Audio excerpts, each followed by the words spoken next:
My name is still known? That was unexpected. The newcomer raised his eyebrows. A big smile appeared on old Dewooder's face when he was sure that he had attracted the attention of his hero. Identifying your eminence after only one appearance was difficult even after all the tribes tried hard. But how can the moon be hidden? In the end, we were honored to reach your honorable name. Holak, son of Daret, son of Solvin, from the Solvin tribe, one of the 12 northern tribes. You were the most famous genius in the northern region 9,000 years ago, as you shocked everyone with your cultivation speed. Then you shocked everyone again when you registered your name among those wishing to migrate to the Northern Edge mountain range immediately after you obtained the 4th stage of the body-strengthening divine tattoo. Dewooder's voice was very weak and intermittent, but it nevertheless attracted everyone's attention and ears. If a needle had fallen on the ground now, everyone would have heard it, especially the giant emperors, whether those from the Azul tribe or the 5 hiding outside. They all listened, holding their breath. Holak's name and presence are considered taboo in the northern region. The massive battle that determined the fate of the north was kept secret. All those who witnessed it were threatened to remain silent.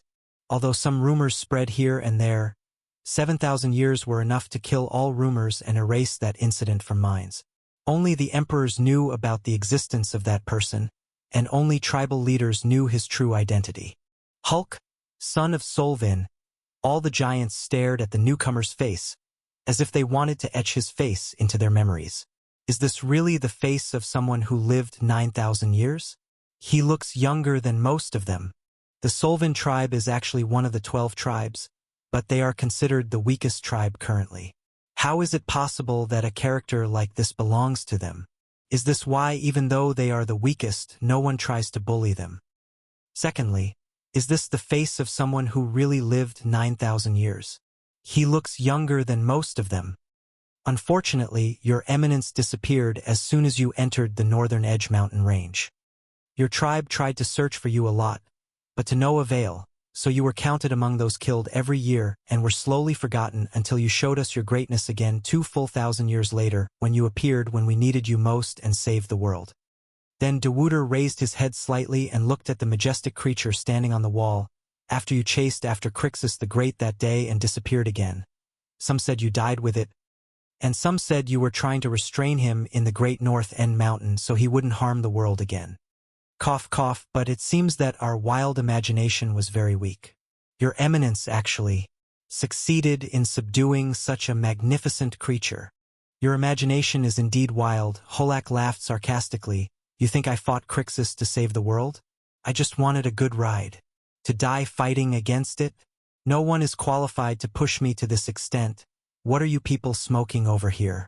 When Dewooder saw that his nostalgic approach did not bring the expected reaction, he tried to moderate his posture again and spoke frantically. Of course, your eminence, you are the master of the earth and the sky.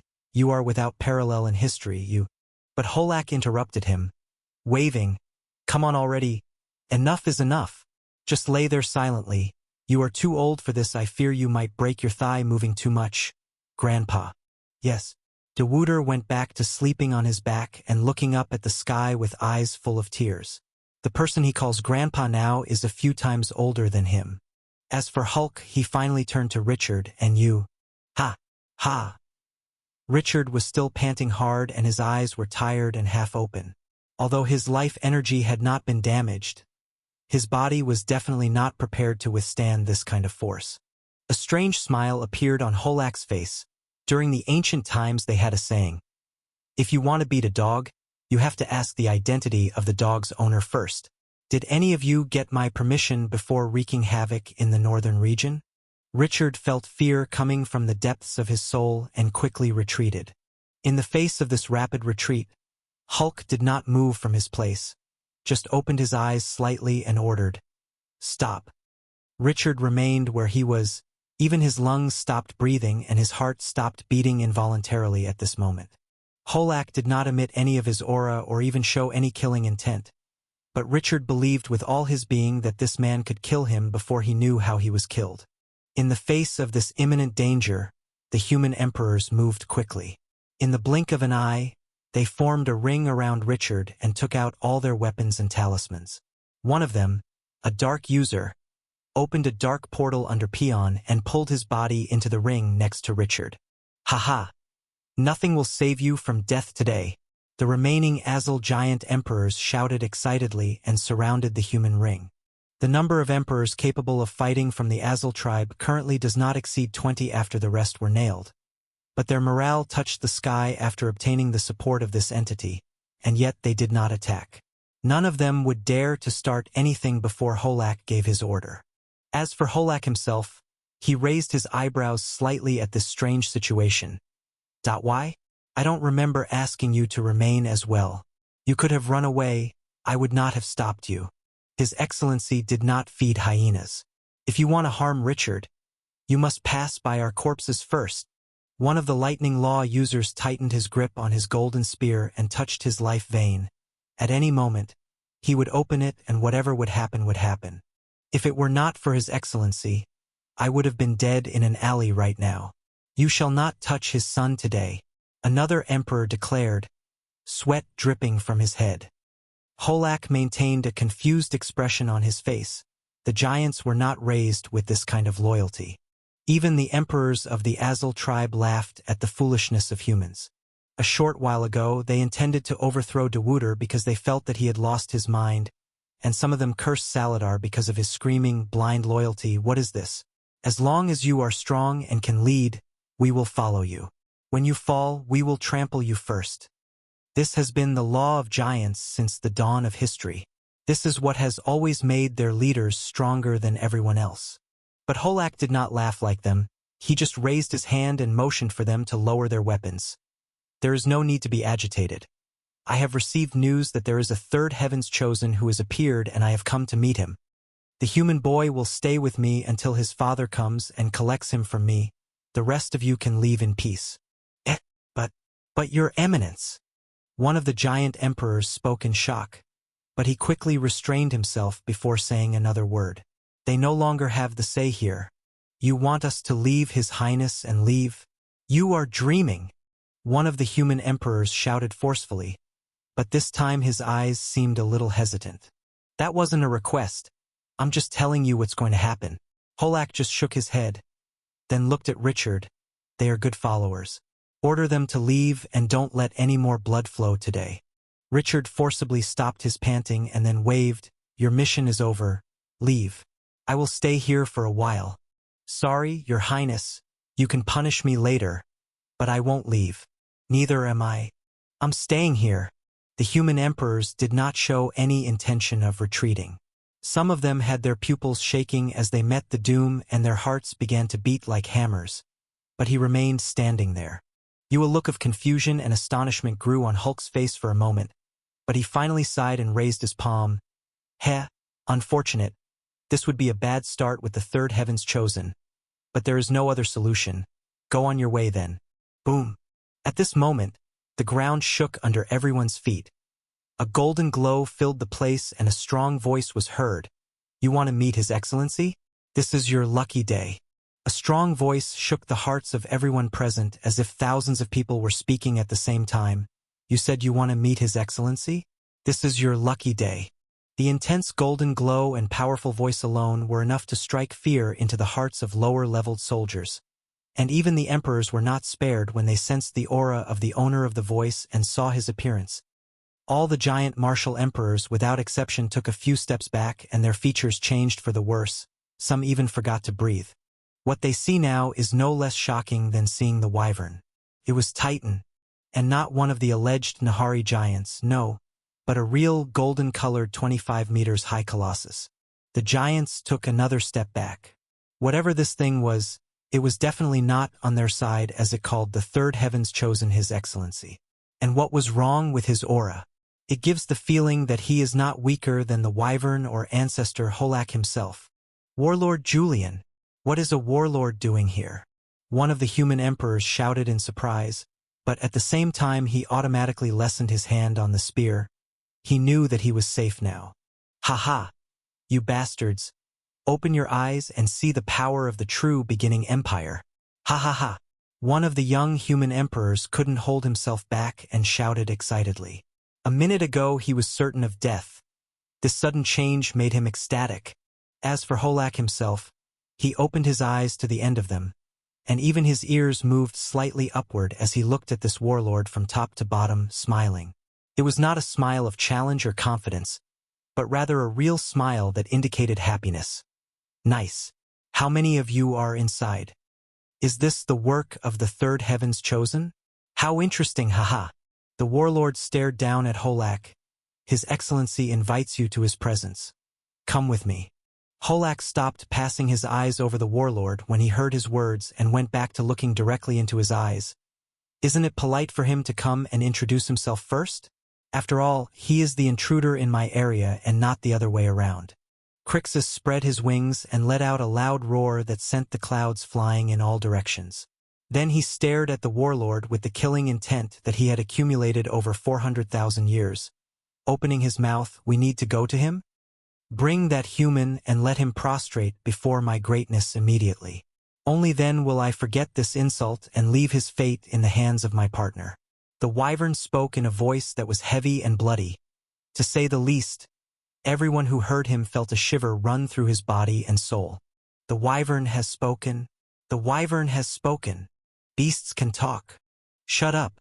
Are you comparing the great Crixus to ordinary beasts? One of the Azul emperors shouted proudly. No one would have expected any of the giants to praise this wyvern after everything it had done to them, but today he is on their side and that is what matters. Warlord Julian raised his head, focusing his gaze on the wyvern for a moment, then returned to look into Holak's eyes. I take it that you are declining His Excellency's invitation? Holak nodded a few times, raising his shoulders, sorry for insisting on such formalities. But the first meeting, in particular, must go according to a certain procedure, otherwise my prestige will diminish. That wouldn't be good, right? I'm still the great Holak and all that stuff. I realize that you are strong in your current form, but I am afraid that Crixus can take care of you alone. You will need much more if you want to force me to move. Aha, yes, the prestige.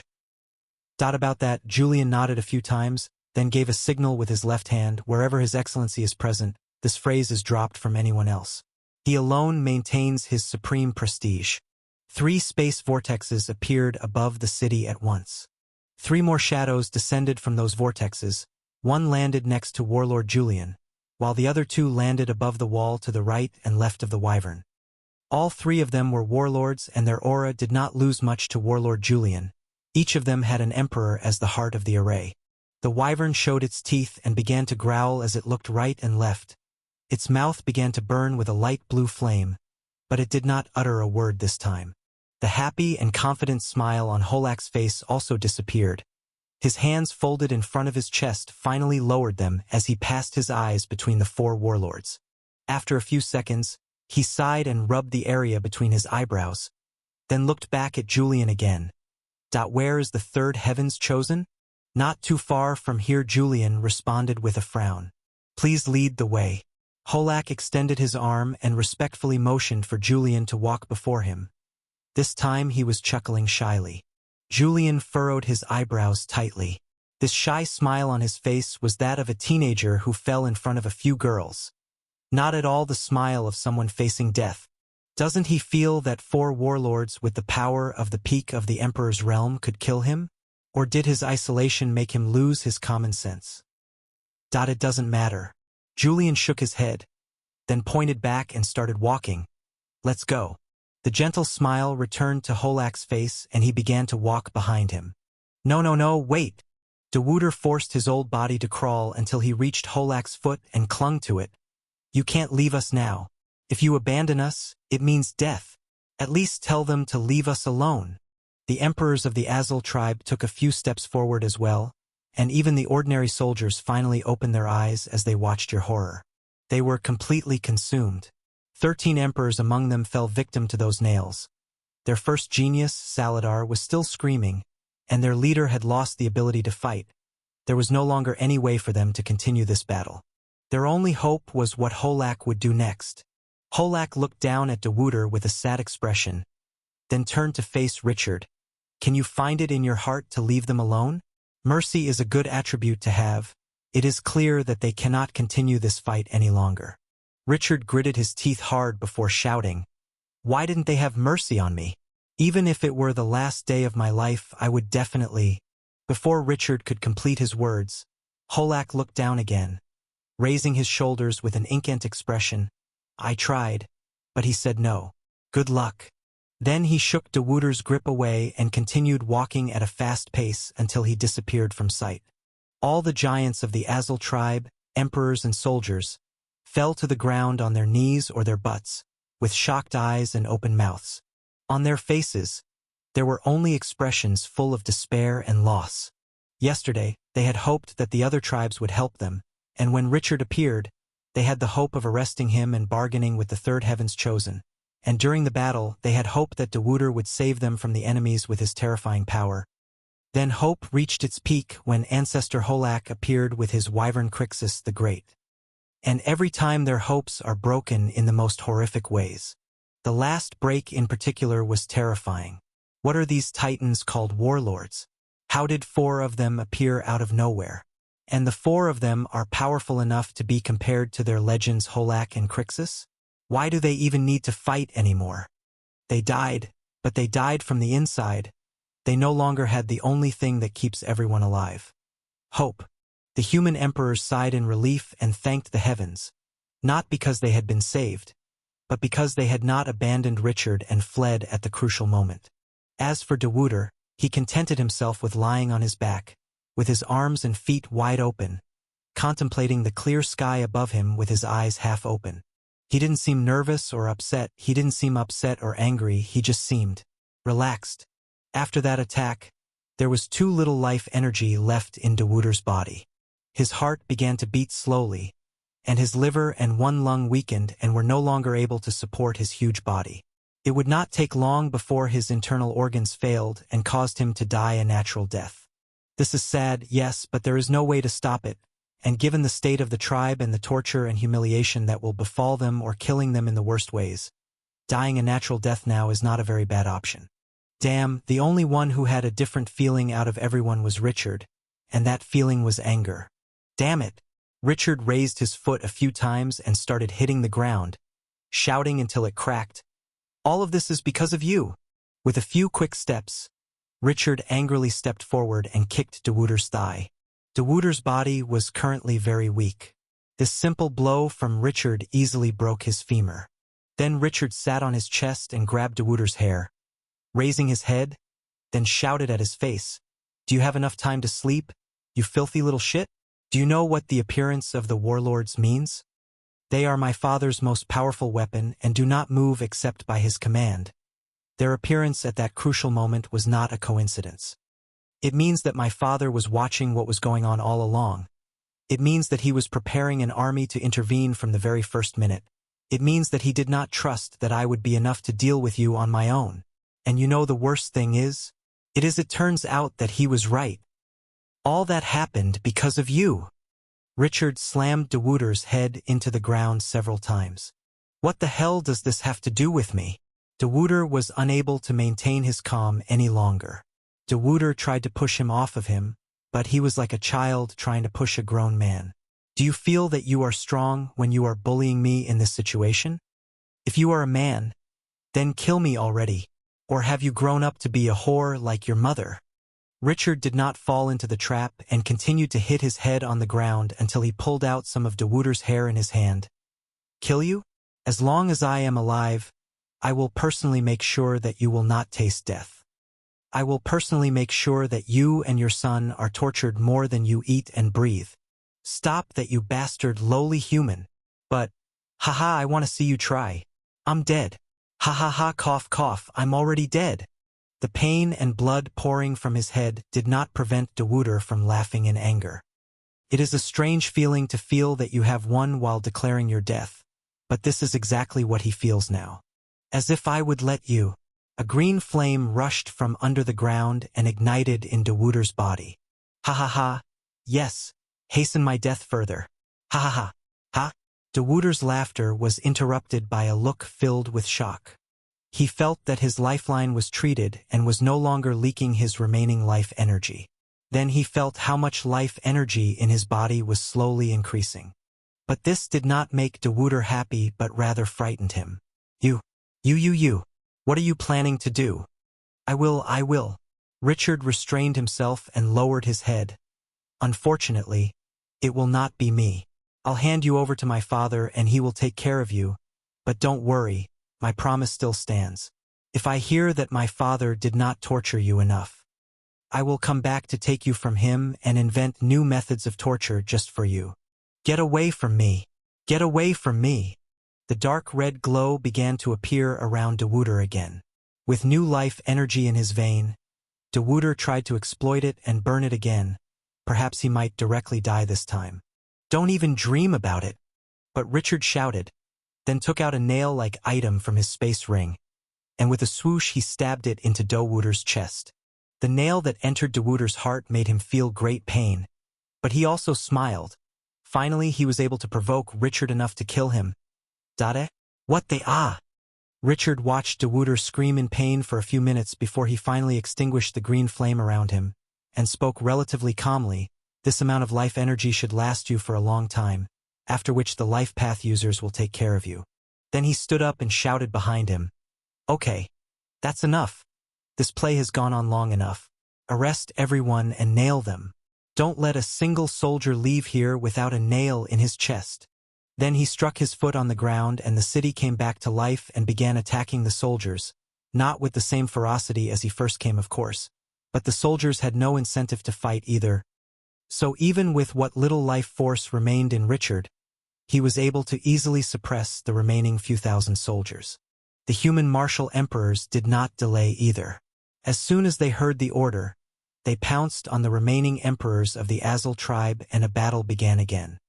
This time the battle consisted of the giants trying to escape in all directions and the humans trying to catch up with them, but unfortunately, they were trying to escape from people who could fly and use wind and lightning paths.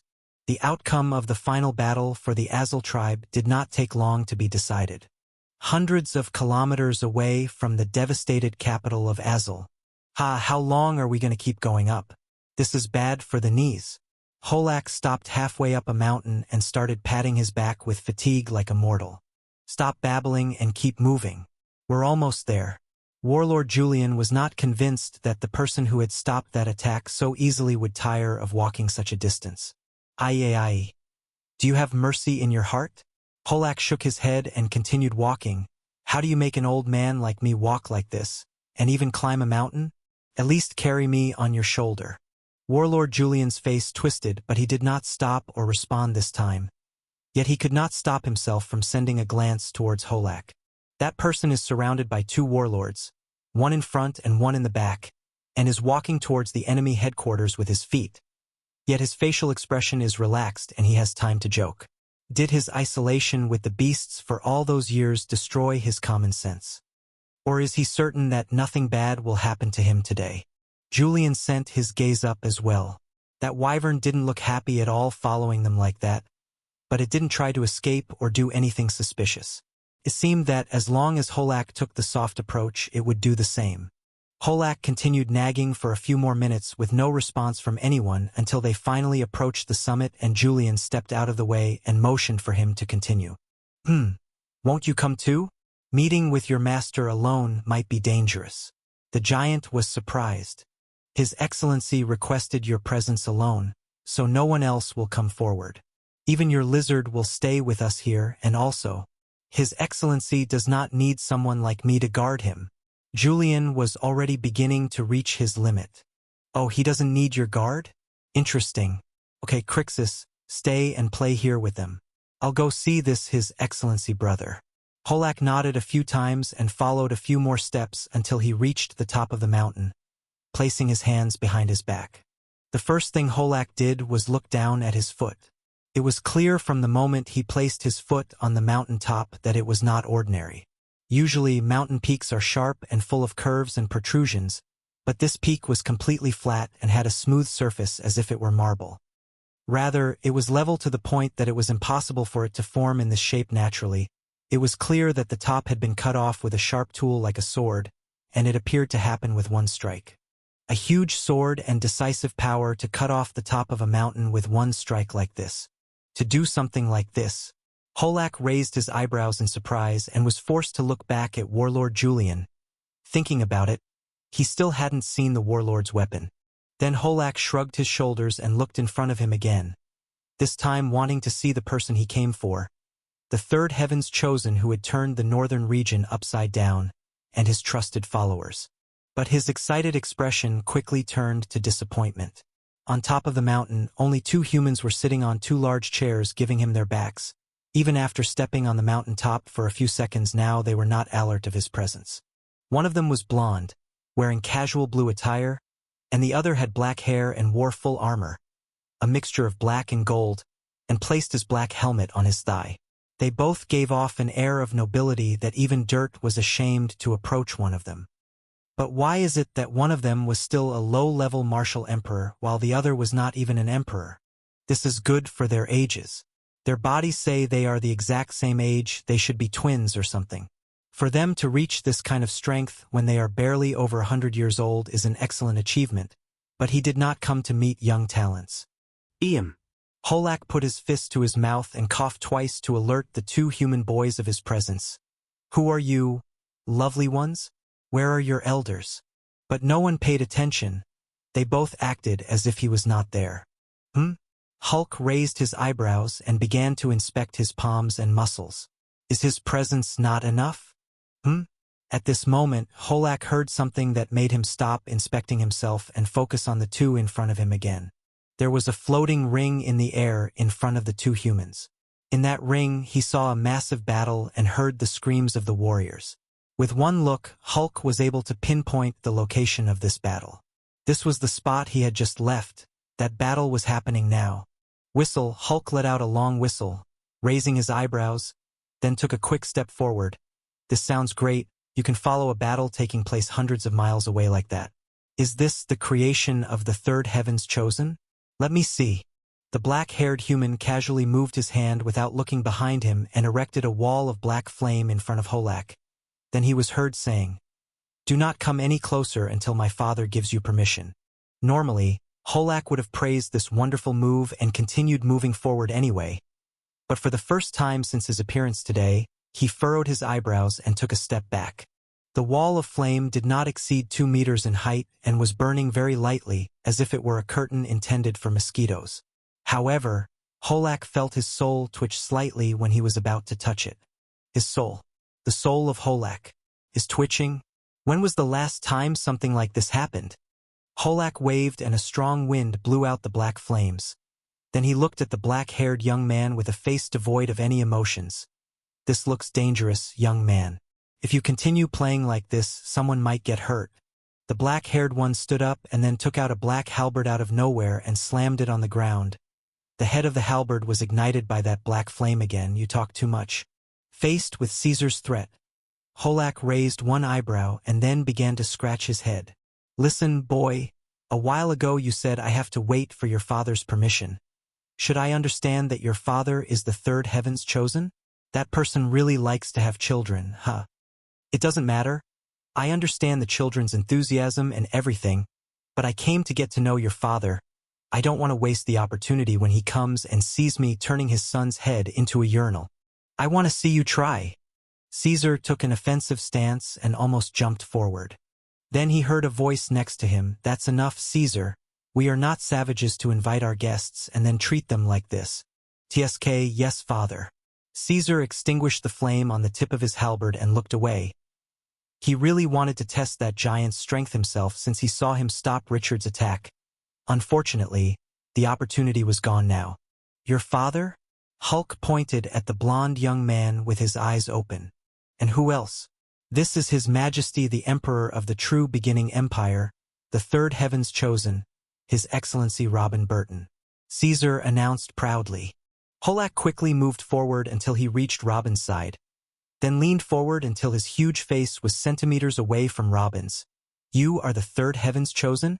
Sorry to disappoint you, it is me. Robin spoke without much emotion, then continued after a slight pause. I'm sorry, but I can't continue talking to you right now. As you can see, there are other things that occupy my mind currently. Why don't you sit with me and watch the battle and then we can talk? Holak stood up straight again, surprise still plastered on his face, but he took 2 more steps and sat down on Caesar's seat. That doesn't look bad to me. You piece of... Robin spoke quickly before his son said something reckless. Caesar, just get another chair out. Then he fell silent again. Arg as you wish. Caesar knew that his adoptive father did not want anything to disturb his mood at this moment.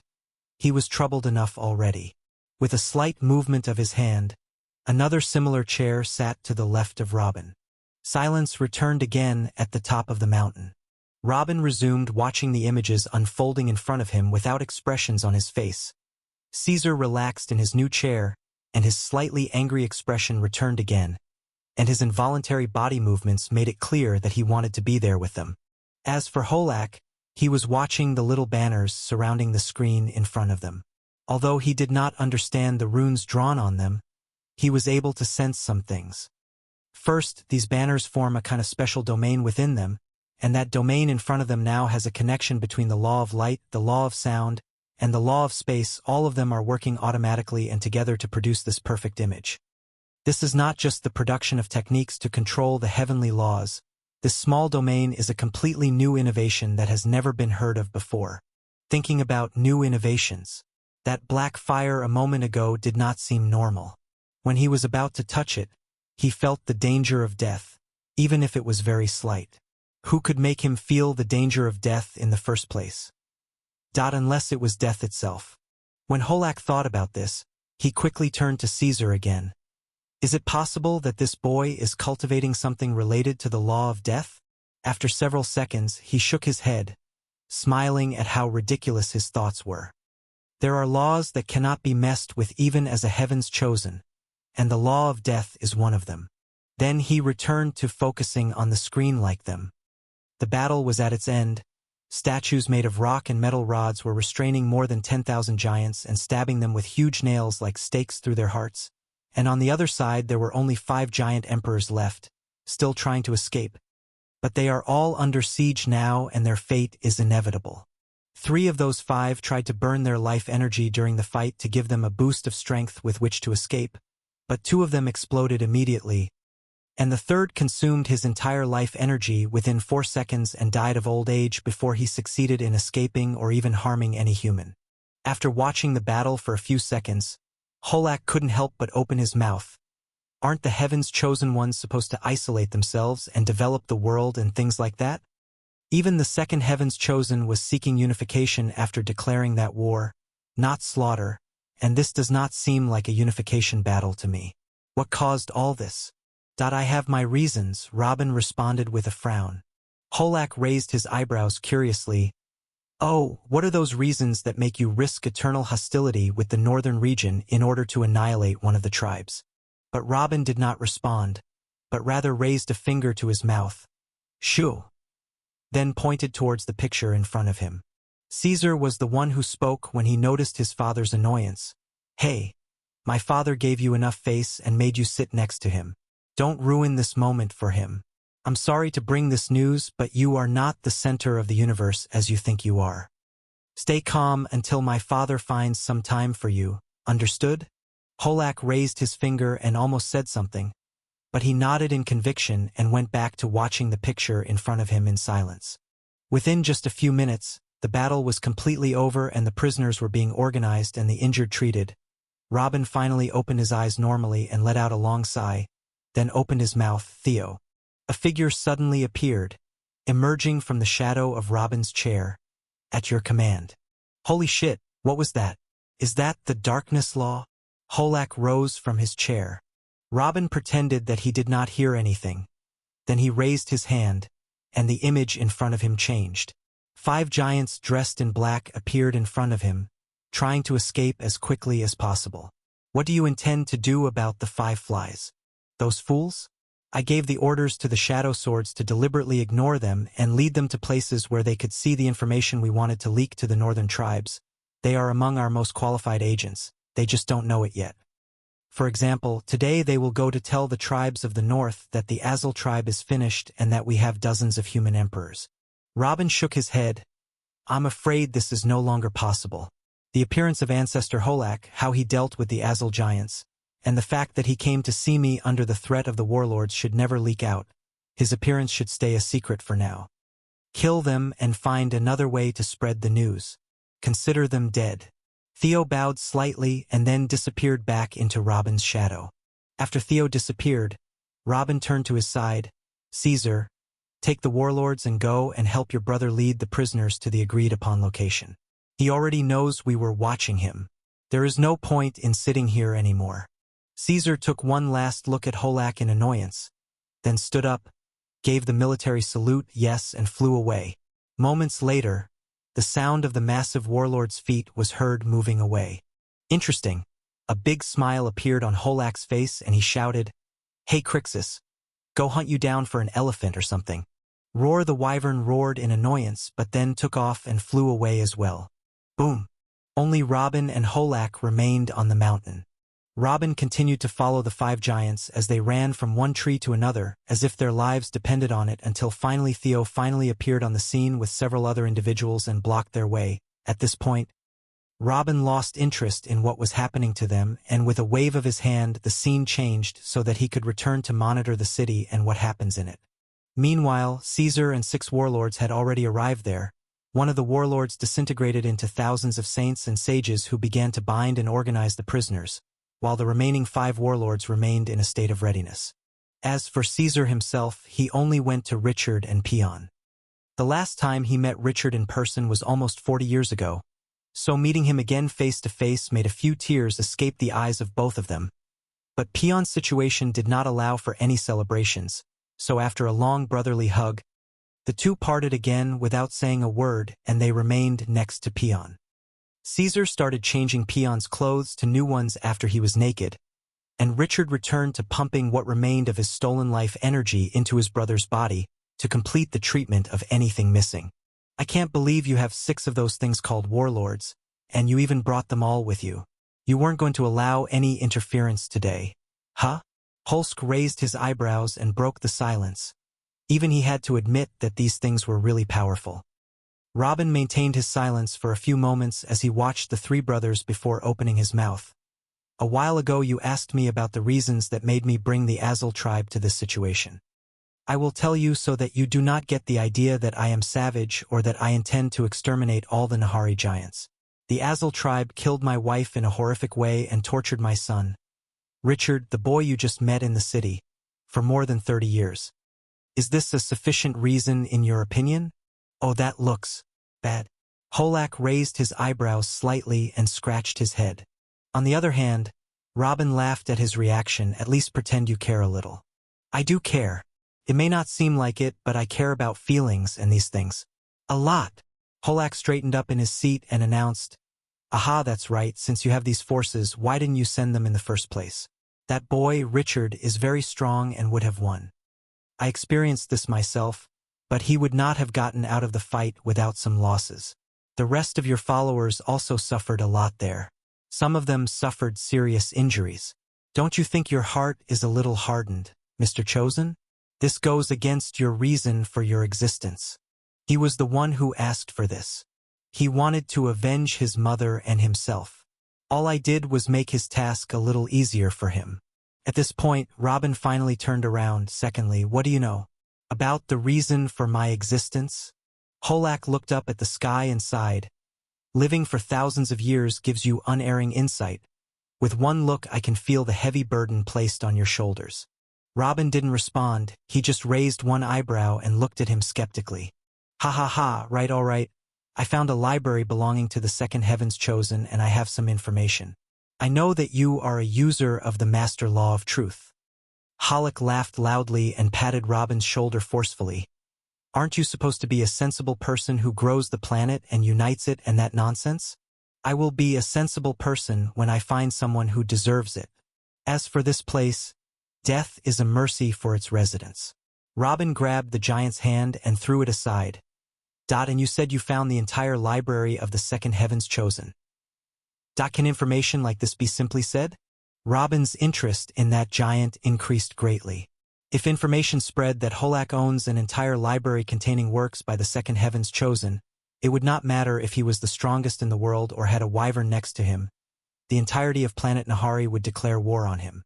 To be honest, Mr. Chosen, I don't like twisting and turning. I say what I need to say and let whatever happens happen. Holak waved several times and relaxed in his chair. Robin fixed his eyes on the giant for a few seconds. That sarcastic way of speaking, his abandonment of the Azul tribe as if he had done nothing, his revelation of cosmic secrets as if they were nothing. This person's actions since his appearance suggest that he really does not care about anyone or anything. He only sees himself and sees around him a few side characters who exist to entertain him. Their lives and deaths are not equivalent to the wing of a mosquito in his eyes.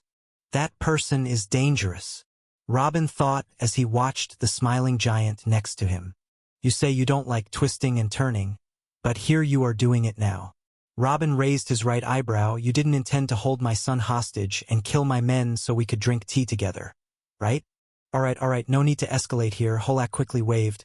I would have treated your son as a guest, and your men can be replaced. They are annoying, good-hearted and loyal, but annoying, you have to admit it. If eliminating them would secure our meeting, then they had to leave. It's that easy. Robin was annoyed by Holak's way of speaking, so he looked him up and down. Don't you think you're overestimating yourself too much? Come on. Open that green eye of yours, my little friend, and use it for something useful. A big smile appeared on Holak's face and he opened his arms. Don't you see this greatness? If there is a sky for greatness, then everything under the sky is mine. How can I overestimate myself even if I wanted to? Bro, think a little before you speak. Ha ha ha. Robin looked up at the sky and laughed out loud as he hit the handle of his chair. Interesting, a frog at the bottom of a well, but a very interesting character. We all have a limited point of view in one way or another. You may think that I am narrow-minded, but I still think that the opposite is true. And speaking of an interesting personality, the strange thing is that Holak did not get angry, but rather maintained his big smile. I still can't understand how are you sitting alone with me. You are quite brave, I give you that. Good. Since the acquaintance is off to a good start, let's get to it, Robin clapped, smiling. What do you want from me? Holak leaned back on his chair and remained silent for a few seconds, before he looked into Robin's eyes again and spoke seriously. I want a way to quickly raise my soul force. Robin was surprised upon hearing this strangely direct request and immediately sent his soul sense to envelop Holak's soul domain. At this moment, Holak opened his eyes to the end and activated his full soul force to push Robin's soul sense back, but he failed miserably. All he had to do was tighten his fist and look at Robin seriously, ready to turn Robin into meat paste in an instant if he sensed danger. But Robin quickly withdrew his soul sense and smiled. Your soul force is equivalent to 650 units. This is not bad at all. In fact, it can be said that it is impossible for you to reach this soul power in only 9,000 years without a good way to strengthen the soul. You praised the strength of my soul, but you tossed it to the side like a mosquito before a flood. I strengthened mine over 90 centuries, while you are only 1 century old. Holak relaxed a little and nodded with a smile. Hey, third heaven's chosen. Did you do this on purpose to tell me that I got the right person for the job? No bad. Looks like I'm not the only one who likes to mess around here. Robin laughed and did not respond to Hulk's accusation directly. He just waved and asked, I do have what you are looking for, but why exactly do you need more soul force? From what I can see, you are already invincible on this planet. It has nothing to do with power. Holak shook his head and then straightened his seat. You see, after I defeated Crixus, I had a lot of free time, so I had my new partner, Crixus, give the beasts a command to explore of the Northern Edge mountain range.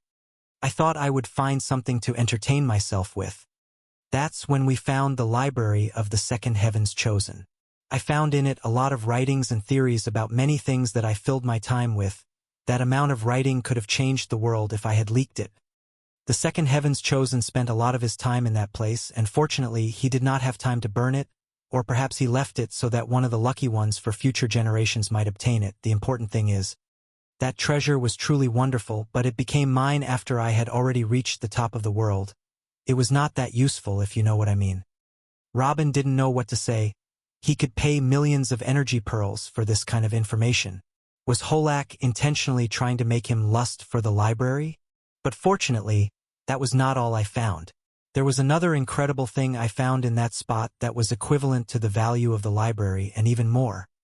I found in one of the books that the second heavens chosen chose that spot because it is located directly above something called the planet spirit domain. After many years of using the soul-strengthening techniques that the second heavens chosen left behind, I was finally able to reach that planet spirit domain. I found a little girl there. She looked exhausted and angry, and the strangest thing was that she asked me to refine her and become her owner. She said that I could do whatever I wanted to the entire planet and have eternal life if I succeeded. Can you believe that? The important thing is that after she taught me the method, I actually started to refine her, but I found it very difficult. 5,000 years have passed since I first arrived in the domain, and yet I was able to only refine 1% so far. Although this has increased my lifespan and made me maintain my youth, it is still very slow. Robin was so shocked that he lost his speech. Just when the planet spirit and I had almost given up on completing the refinement, she told me that a third heavens chosen had appeared and informed me of your son's location and some information I needed about you, so that I could convince you to give me some technique or method to strengthen my soul. And here I am. He continued. Holak was happy, then moved until he sat on the edge of his seat, smiling. So, will you give it to me? After a few seconds, senses returned to Robin. Where exactly is that library? Ha ha ha. Do you think I'm an idiot for telling you something like that? Holak laughed loudly. Weren't you an idiot when you told me all that information? Robin almost went crazy. The Tree Fathers decided to exterminate all living beings on their planet to keep the secret, but this person divulged it willingly. All the information I gave you will not be of any use to you without knowing the location of the library. I may not appear like it, but I don't like to do a lot of back and forth and try to come up with excuses, and honestly, I see no reason to lie here. Holak waved and went back to leaning back on his chair. You really do believe with all your being that I can't get this information out of you, don't you? Even after you saw the warlords? Robin raised his eyebrows as he looked at Holak. After he thought he understood that giant's personality, he found that he had barely scratched the surface. There is a fine line between overconfidence and insanity. Honestly, I can't decide which side you're on right now. Why don't you try? Heavy killing intent flashed in Holak's eyes, and his aura burned strongly as well. But he didn't direct either of them toward Robin, he was just using it for show. Robin raised his eyebrows slightly. Holak's aura was so powerful that it frightened all beasts for dozens of miles in all directions. Even Warlord Julian, while activating all his power, might not be able to reach this level of presence. What's worse is that Robin felt that this was not the limit of Holak's power. He was trying to restrain himself so as not to hurt Robin by mistake. Is this the power of a person who has crossed the biological barrier of physical strength? Not only that, Robin felt something else that caught his full attention. This clearly said that he was cultivating the internal energy system. It is clear that his internal energy system is incomplete and that he is approximately level 27, and it is also full of gaps in a way that suggests that it is impossible for it to be the work of the second heaven's chosen one. But this made Robin immediately furrow his eyebrows. If the source of the internal energy system was not the second heaven's chosen, and he knows for a fact that the planet's soul will not teach him anything new, then this means that this person is the one who created this system from scratch and is still progressing. A person like this fully deserves to be called one of the ancestors of this planet. He is definitely not out of his mind. But this did not shake Robin. He went back to looking into Holak's eyes and spoke emotionlessly. What would my men say if they sensed your aura? Nullify it immediately and go back to talking to me like sane men. Otherwise, we will begin a practical experiment on whether or not I can extract this information from you. Ahaha. I was joking a little. Why so serious? Holak laughed loudly and neutralized his aura, then gently scratched his forehead and tilted himself towards Robin again. I'll tell you frankly. Since that last told me to come and ask you for a powerful technique to strengthen my soul and told me that the heaven's chosen ones are all good people who strive for development and such nonsense, I knew she had no good intentions. How am I supposed to take a powerful soul technique from you when we don't know each other?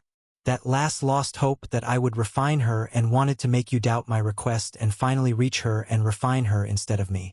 How can I not understand something like that?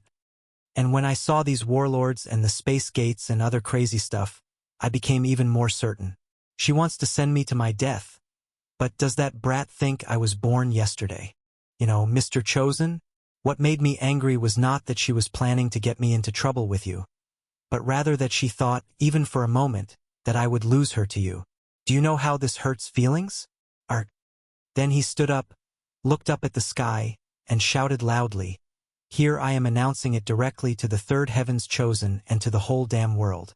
I Holak know the location of the planet spirit domain, and whoever wants the location, let him come and take it from me if he can. If there is someone stronger than me, I will give him everything I have with pleasure. Are you satisfied now, you little rascal? I know you hear me. I will not allow anyone to take the chance of eternal life from me." Then he sat up again in annoyance and waved in Robin's direction. "Sorry if I scared you. Nothing personal here. I apologize if I scared you." Holak sat there in annoyance and waved in Robin's direction. "That planet spirit seems too cute and nice that I feel I would break her if I shouted at her.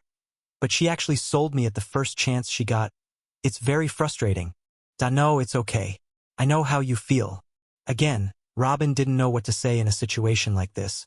So this is what you get when you mix insane strength with sharp intelligence and limitless arrogance, and thousands of years of dealing with beasts on top of that?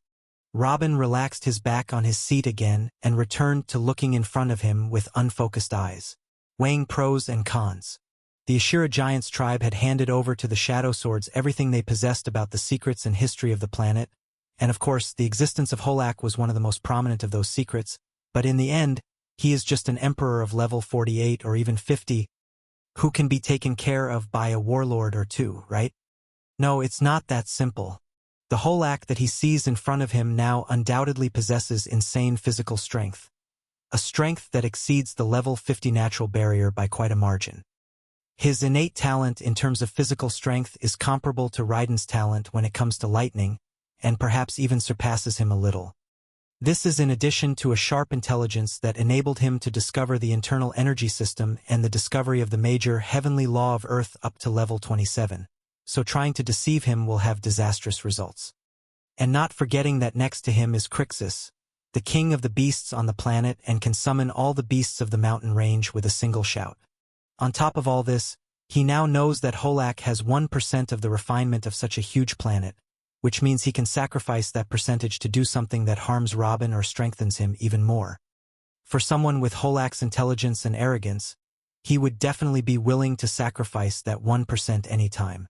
Assuming that the true beginning empire has enough power to suppress him after suffering some losses and perhaps force him to reveal the location of the library in some way. Then what? Should Robin go to refine it himself? It took Robin nearly 15 years to refine planet Greenland, which is considered a tenth of the size of Nahari at best. Should Robin let the war with the invaders rage and go in seclusion for dozens of years to refine the planet's spirit? Secondly, who said that he wants to refine it and make this damn planet his property in the first place? What else can he do? Trying to make him a slave by using the soul enslavement seal? That seal could be used surreptitiously by exploiting the target's ignorance, but Holak is as far from being ignorant, so that's impossible. Maybe it would force him to open his primal soul and apply the seal directly? But what would motivate such a madman to receive the seal in the first place? For fear of death? He just declared war on the whole world with a damn smile on his face. While Robin was busy thinking, he noticed something happening in front of him. The soldiers were done with their tasks and prepared to leave, and now a few emperors had used teleportation arrays and opened 6 space vortexes. This is normal since they have to transfer all the prisoners to the space portal located in the northern region, before transporting them to planet Jura. But Robin's eyes left everyone and fixed on one thing, on Richard, since he came today and sat on top of the mountain thinking about this moment. As for him, he knew with certainty that the Azul tribe was finished since Pion informed him that they were heading to battle. At that moment, Robin gathered all the available forces and got them standing in front of the space portal, ready to be deported at any moment. All that really occupied his mind was what Richard would do after the battle ended. A few drops of sweat fell from Robin's head as he watched. Over the past years, Pion tried many times to persuade Richard to return to planet Jura with him, but he categorically refused. It was clear that Richard was thinking the same thing, as while the soldiers and prisoners were crossing the space vortexes, he was standing there, clenching his fists and grinding his teeth. His return now to Jura, to the place that became the capital of his father's empire, means that he will be recognized and will be treated as a prince there. Then he looked behind him. His stay here after eliminating the Azul tribe means that he will continue a series of random killings against the giants indefinitely. And after that, what will happen? Won't he need to get out of here eventually? Damn it! He better have a good plan for this filthy place. Richard shouted in annoyance and kicked the huge stone next to him, then bent down and picked up Peon in his arms and took a few steps forward until he disappeared into the space vortex. Ha ha ha! Excellent, excellent! Don't worry. I have a plan. Your father will never let you down again. Robin completely forgot about Holak and stood clapping happily. Parental issues? Holak followed the situation with interest as if he were watching a play. Only upon hearing Holak's voice did Robin remember his command and sat down again. This time he pulled out the surveillance array on his ring in a motion that made Holak's eyes open wide. Then he turned to face the giant again with a big smile on his face this time. Well, I happen to be in a very good mood today. What were you saying? I'd say I want a way to increase my soul force, Holak spoke, his eyes on Robin's space ring. And that thing was really impressive. I want one. Robin nodded a few times. So I should give you a technique that will make you stronger and make you control the planet's spirit in a shorter period of time. Understand, what will you give me in return? The Northern Edge mountain range is full of treasures that no eye has seen or the mind has ever imagined. Depending on the quality of the technique you will provide me, I will give treasures that will fill your treasury for quite a long time. When Holak heard Robin's mocking tone, he went back to staring him straight in the eye. Secondly, even if you give me the technique, I will probably disappear again for thousands of years until I finish the refining process. You will have finished your affairs here and gone back to where you came from. You are a foreigner from another planet, right? What I do next shouldn't matter to you. Robin's eyes twitched slightly when he mentioned filling his treasury, but he maintained his calm. Did the planet spirit tell you that I am a foreigner? That's true, I am from another planet, but not the only one. Did she tell you that there are other foreigners in Nahari at this moment that have nothing to do with me? Holak furrowed his eyebrows tightly. Robin waved again and the surveillance array was set up again.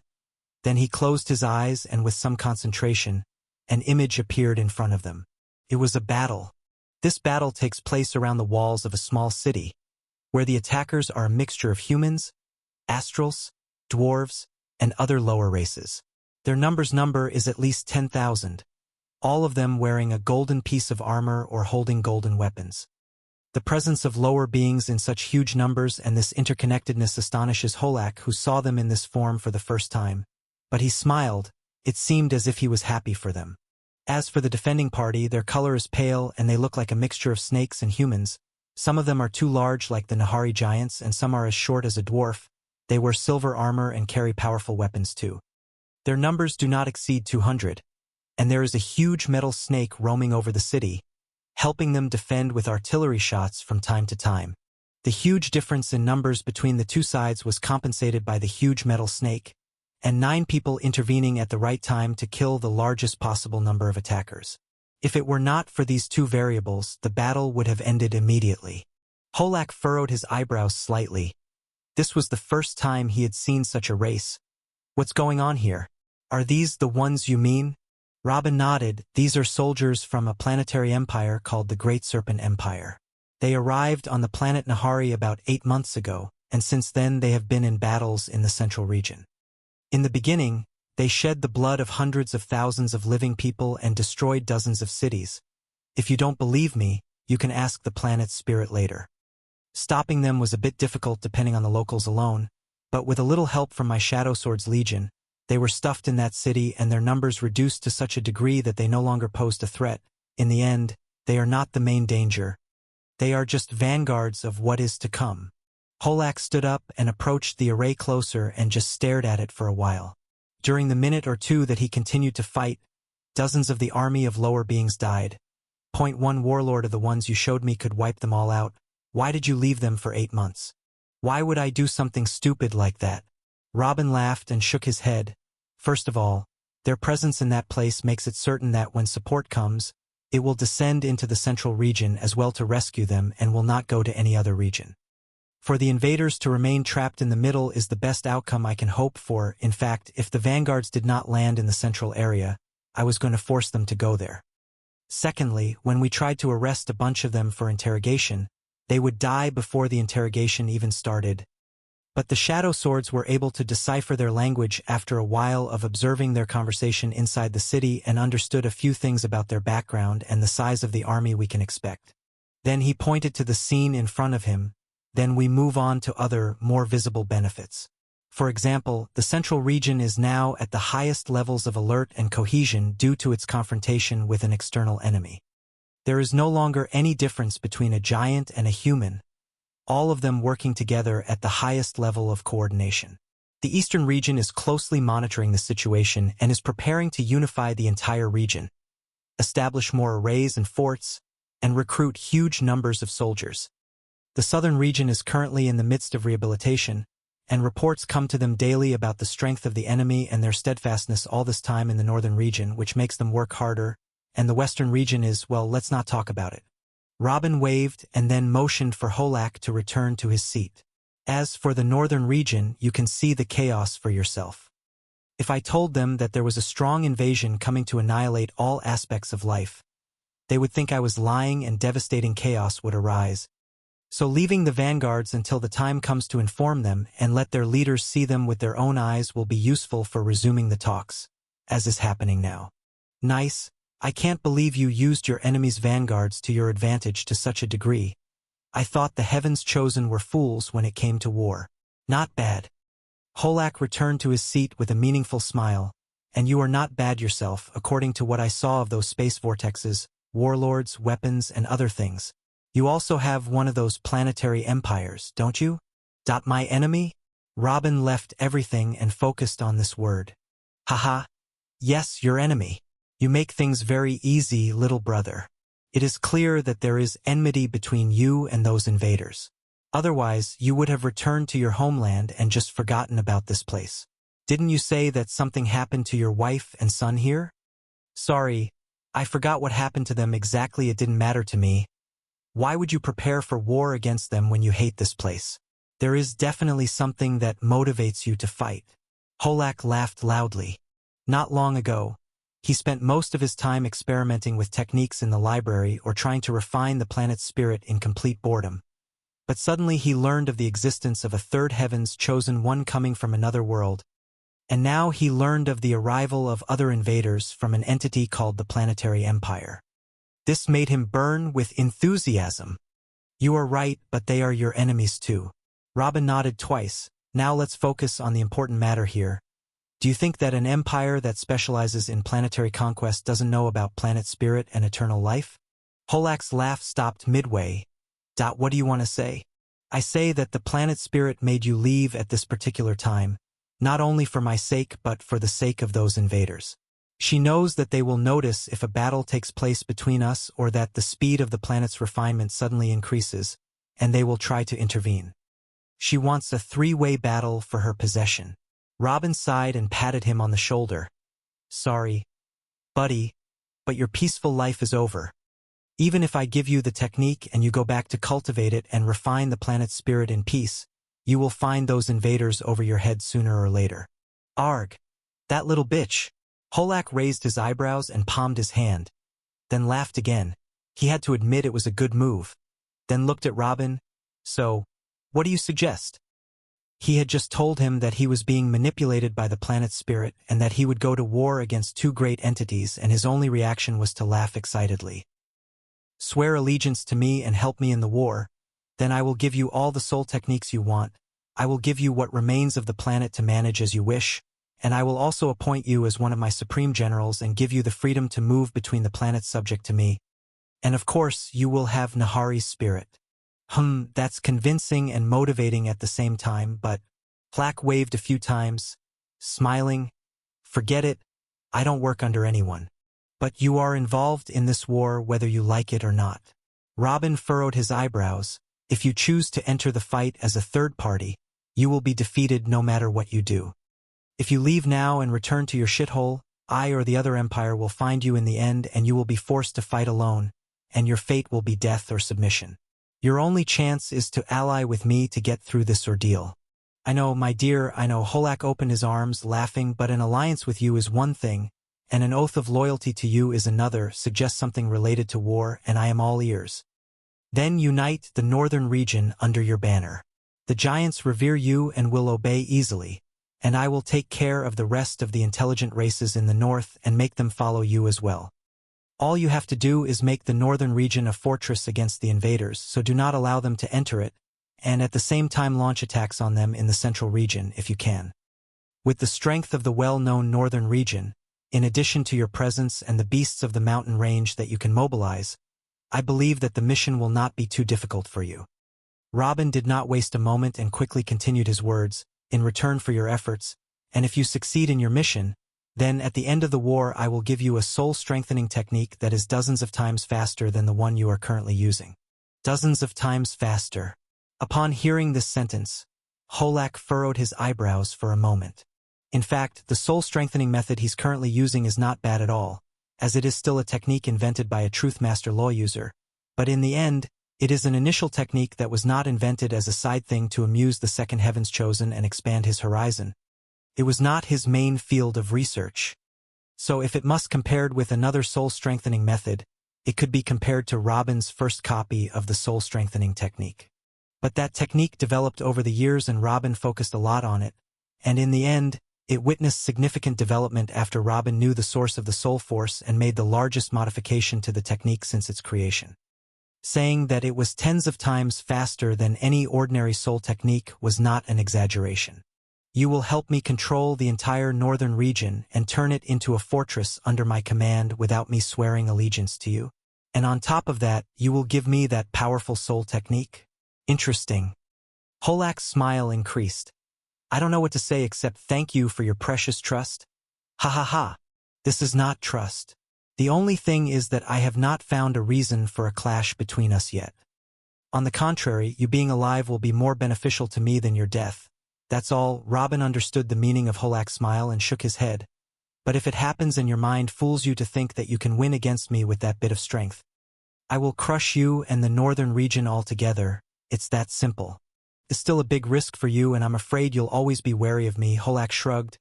And at the same time, I have to admit I don't want to do it either. I don't want this kind of task. Do you have another suggestion? Like just summoning me to a battle or something? I'm very strong, you know.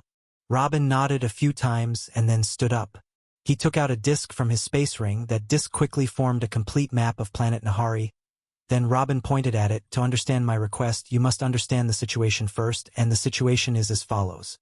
It is true that I have a planetary empire, but it is still young, barely 2 decades old. This makes it lack depth, options, and experiences.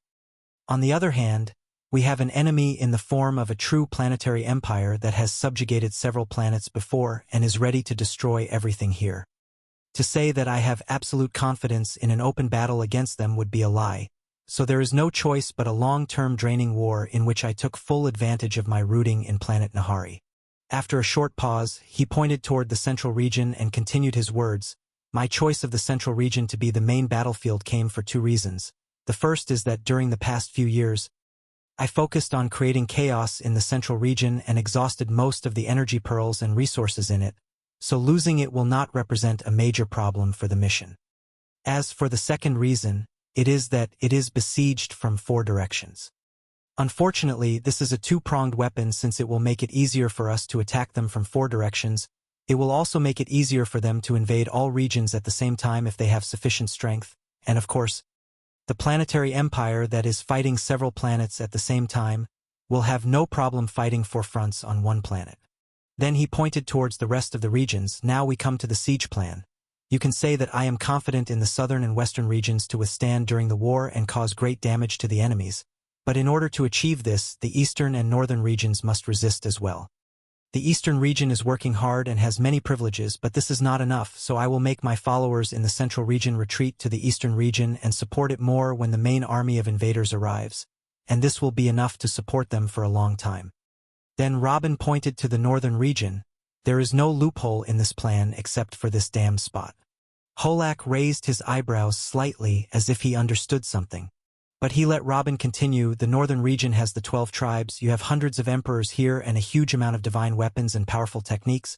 But you also have excessive arrogance and an unwillingness to accept a leader over you. You yourself made this clear a moment ago. In order to break their noses a little, I authorized for the settlements to show off their power, and authorized Richard to do whatever he wanted in the Azul tribe to tell the rest that they were no longer the absolute power in the north. This method actually broke their noses and changed their tone, but it increased the tension in the region even more. We also monitored secret discussions between the leaders of the giants that they want to submit to the settlements alliance. Then they will find the right time to eliminate them. The same dirty movement of your kind, nothing new really. Holak pursed his lips slightly and shrugged. Sorry, buddy. There's nothing we can do about it. He knows the giants better than anyone. In this case, if I tried to forcefully control the northern region, I would succeed, but I would need to watch my back all the time because the percentage of them betraying me or each other during the war and following their whims is 100%. Without a leader among them, they are just foxes doing whatever they want.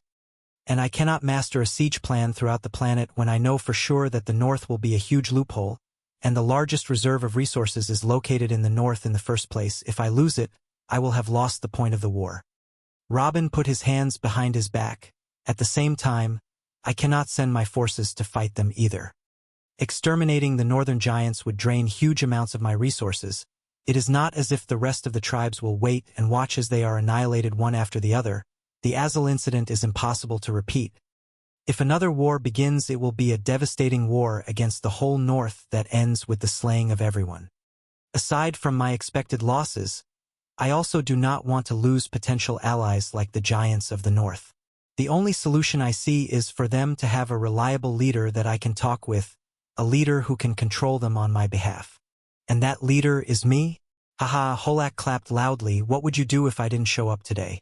Sorry, buddy. But you're leaving things to chance too much. Humph. Robin waved his hand and the observation array changed. At this moment, a huge mountain appeared that reached the sky, the top of which could not be seen. The Great Northern End Mountain, what's wrong with it? Holak raised his eyebrows for a moment. This is his current residence, the highest peak on the planet Nahari.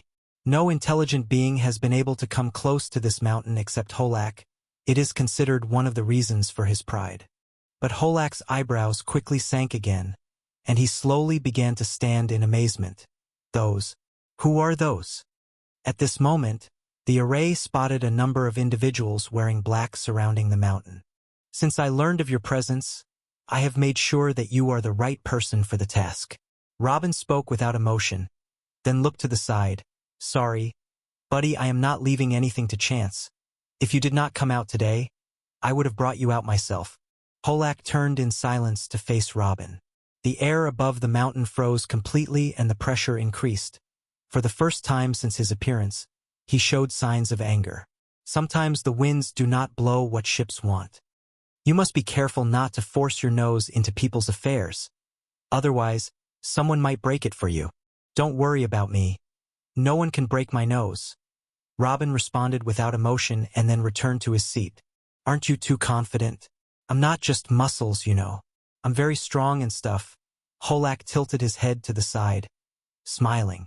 Robin smiled as well. I know, the mere fact that you control Crixus and can move the beasts of the Northern Edge mountain range alone speaks volumes about your status. Please don't think that I despise you or something. On the contrary, I highly appreciate you. I made a promise to myself before that I would no longer accept allies, that my relationship with those around me consists of followers or corpses, but unfortunately I had to make an exception to this rule too soon just for you. Should I be honored by this? Holak furrowed his eyebrows again. This praise contained clear contempt. Of course, I thought about you a lot.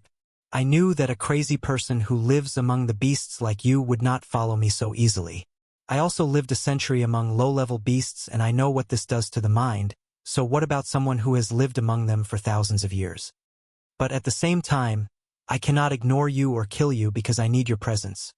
Robin shook his head with a sigh. Frankly, I thought about suppressing you using my superior soul force and imposing a soul enslavement seal on you. But I was afraid that I would destroy your soul in the process and kill you by mistake. so I decided to make you a temporary ally until the war ended. This speaks volumes about your status if you ask me. Holak's eyelids twitched when he noticed Robin's sly smile. So the choice was between killing me or making me a slave. But in the end, you were generous enough to make me a temporary ally. I thought I was an irritating bastard already, but you got over me easily in this area. I will give you that. Holak experienced Robin's soul force a while ago. The difference between them is too large, but from his point of view, he can focus for a split second to physically attack the third Heaven's Chosen and kill him if he tries to do something suspicious, so this threat is still not enough for him to feel any real danger. But at the same time, even though he didn't know what this soul enslavement seal was and didn't know if Robin was capable of doing what he said, he definitely didn't want to try. In the end, the subject of the soul force is not his strong point. Ha ha ha. Many people have said that to me before you. Robin laughed out loud, and then his facial expression changed to seriousness again. Do you know what else I am? Someone who hates wasting time. Brother Holak, I explained the plan to you and informed you of the situation, and there is nothing more to be said. Are you ready to assume your mission of leading the North and protecting your world? Or will you return to your isolation and wait for the winner among us to fight him alone? Holak remained silent for a while, and then returned to look into Robin's eyes.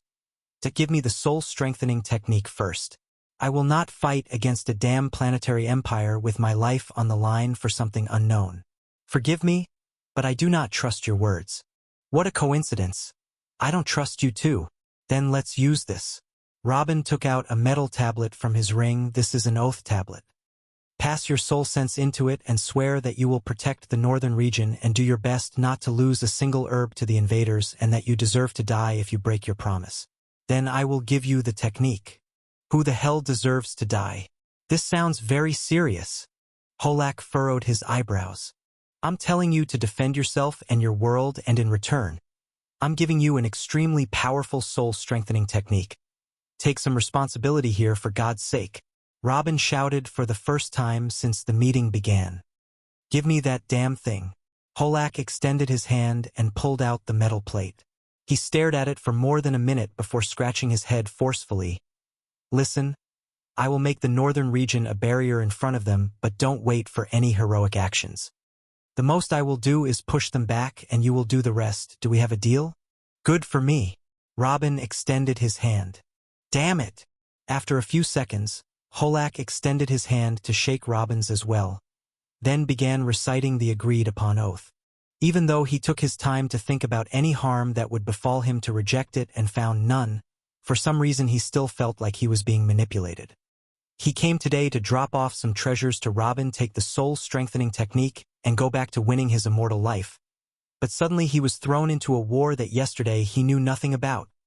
Ha ha ha, excellent. Now the siege is complete. Robin laughed loudly and pulled the tablet from Holak's hand. Then with the other hand he gave him another tablet and spoke seriously. Here, pass your soul sense into it and please, use it carefully and responsibly. Holak carefully received the tablet with both hands, then passed his spiritual sense through it, and quickly the information began to flow into his head. After a few minutes, Holak opened his eyes, with slightly furrowed eyebrows and a serious face, then nodded towards Robin. This secret technique deserves your praise. You have completed your half of the agreement. I will go and complete mine. Then he let out a loud whistle. After a few moments, the wyvern came covering the sky. Holak hit the ground with his foot so hard that the top of the mountain split in two and shot himself up to the sky. In the middle of the air, the wyvern passed underneath him. Holak landed on his back with arms crossed, and they both disappeared towards the east. This was the direction of the nearest giant tribe. The seriousness on Robin's face faded as the wyvern disappeared, and then he began to laugh. I wonder what his reaction will be when he learns that this technique is being distributed to the children of Jura and Greenland. He then took out several black banners to form a space vortex in front of him, then jumped into it, and the banners were pulled inside the space vortex right after him. Finally, the top of that mountain has returned to its usual calm. Richard took one foot out of the space portal and then the other, then stood still and raised his face to face the sky. The soft golden rays of the sun, the natural gravity that made him feel as light as a feather, the familiar blue color of the sky, all these things assured him that, after 50 long years. He is home. When Richard left this world, he was only 10 years old. But during those years, the Burton family was constantly expanding, and he was busy going with Uncle Billy, Grandpa Brian, and Grandpa Gallon everywhere, observing armies and subjects and meeting new noble children. His stay here wasn't that long, but it sure was full of memories. Then Richard took a deep inhale to smell the air that he missed and loved. But in the middle of the inhale, he stopped and a look of disgust appeared on his face. So he returned to reality and looked around him. Ignoring the Azul tribe prisoners, the place around him was filled with crimson-colored creatures with no eyes or ears. They had spiral horns and some of them had long white hair. It is not as if Richard had not seen any demons before. He saw some of them working as slaves many times before, but this was the first time he had seen so many of them in one place. What's going on here? Have we come to the wrong place? The space portal behind Richard lit up again and Caesar came out. He happened to hear Richard's question, so he smiled and patted him on the shoulder. They are your father's followers. He has carved out half of the central continent for them to live in. We're really on planet Jura? What's my father thinking to bring the demons here? Of course, Richard had heard about the reputation of demons as deaf, dumb, and blind creatures who knew nothing but hunting intelligent creatures. These creatures should be exterminated as soon as they are seen, not brought into your backyard. Ha! Don't worry, you'll love them soon enough. Caesar laughed and then pointed to what was in Richard's arms. Let's take him to a quiet place to rest. All right. After a little hesitation, Richard decided to trust his older brother, but he did not budge away from the space portal. With a simple movement of his foot, the ground beneath him began to form into the shape of a tent with a bed inside it. Then herbs grew on top of that bed to form a soft layer. Richard then gently placed his third brother on the bed, then went out, leaving one side of the stone tent open, and returned to standing between the tent and the space portal. When Caesar saw this, he laughed and shook his head. Richard provided a comfortable place for his brother, and by doing so he told Caesar that he trusted his words, but at the same time, he built that tent next to the space portal so that he would have an escape route at any time.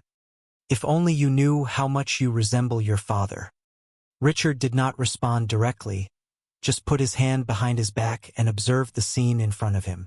Richard and Caesar were the last to get out of the space portal, meaning that thousands of imprisoned giants had entered before them, and all of those giants were now kneeling on the ground in front of the space portal, surrounded by demons on all sides.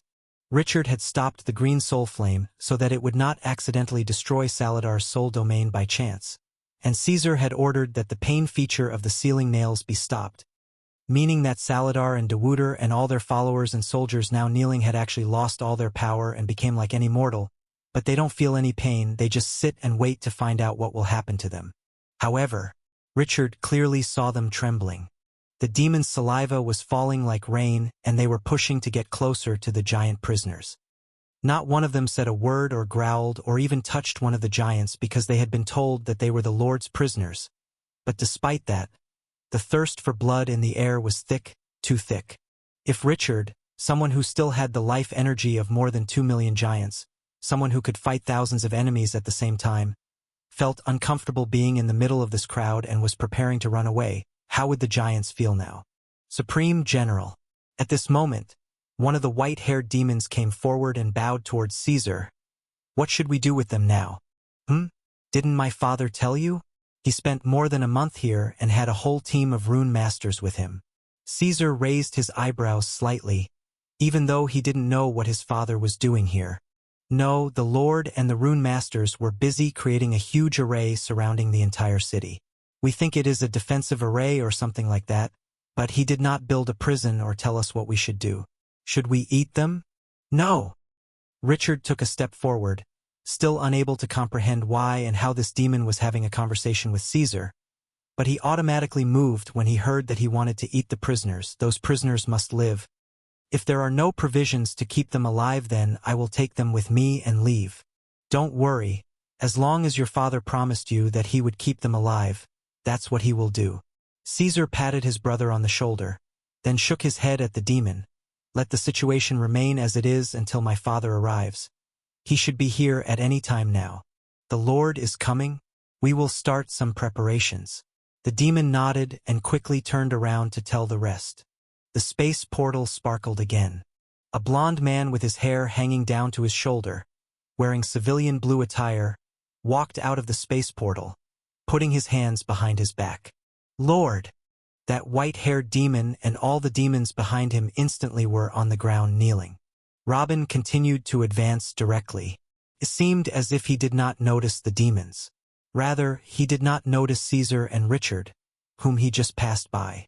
With his eyes wide open and an aura overflowing with bloodlust, he continued to advance towards the giants as if he was not seeing anyone else.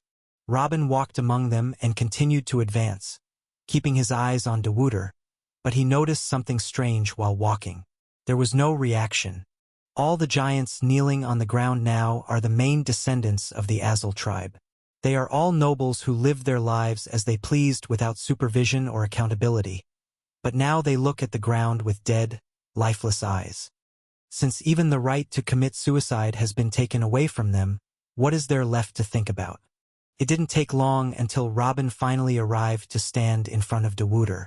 Even while Dewuder was kneeling with both knees on the ground, his head was still higher than Robin's, so now Robin was looking up angrily, and Dewuder was looking back at him with half-open eyes, lifeless and hopeless. I was imagining the day I would see the person who ruined my life. I spent days and nights imagining what I would do to you. Whenever I felt a little bored, I would plan in my head how this discussion would take place and what I would say to you, but seeing you now.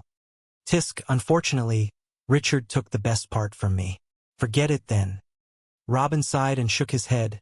The anger that had nearly exploded in his chest on the way here collapsed when he saw them like this. Then he raised a voice for the rest of the giants to hear and opened his arms. There's no need to be sad, guys. I won't imprison you in some dark cells, nor will I torture you. It's just that your city was destroyed, so I decided to move you to live in another city here. Welcome your new home and your new neighbors. What? How can they live with us? I can barely control myself seeing them now. But, Lord. Robin's words sent a huge wave of questions among the demons. If the demon race as a whole were asked who their enemies were, they would all say in one breath. The giants, this is not a secret, so when they heard that they would have to live with them in the same place with killing and eating them, they panicked. Even the prisoners of the Azul tribe raised their heads and began to look at each other and at the demons around them, shocked and terrified. Richard's eyebrows also sunk and he almost objected. But Caesar looked over his shoulder and motioned for him to wait. Who's in charge here at the moment? Robin looked around. Your servant is here. That white-haired demon came and quickly knelt in front of Robin. In the absence of the emperors, this humble one is in charge here. Robin nodded. You? Good. I will hand over the prisoners to you now. Distribute them to the demon families. Starting today, they will work on cleaning and building the city for you. They will cook your food and breastfeed your children. They will wipe your asses if you want to put it simply. They are your slaves now. Who would do something like that? I prefer death. The giants did not let these words go unnoticed.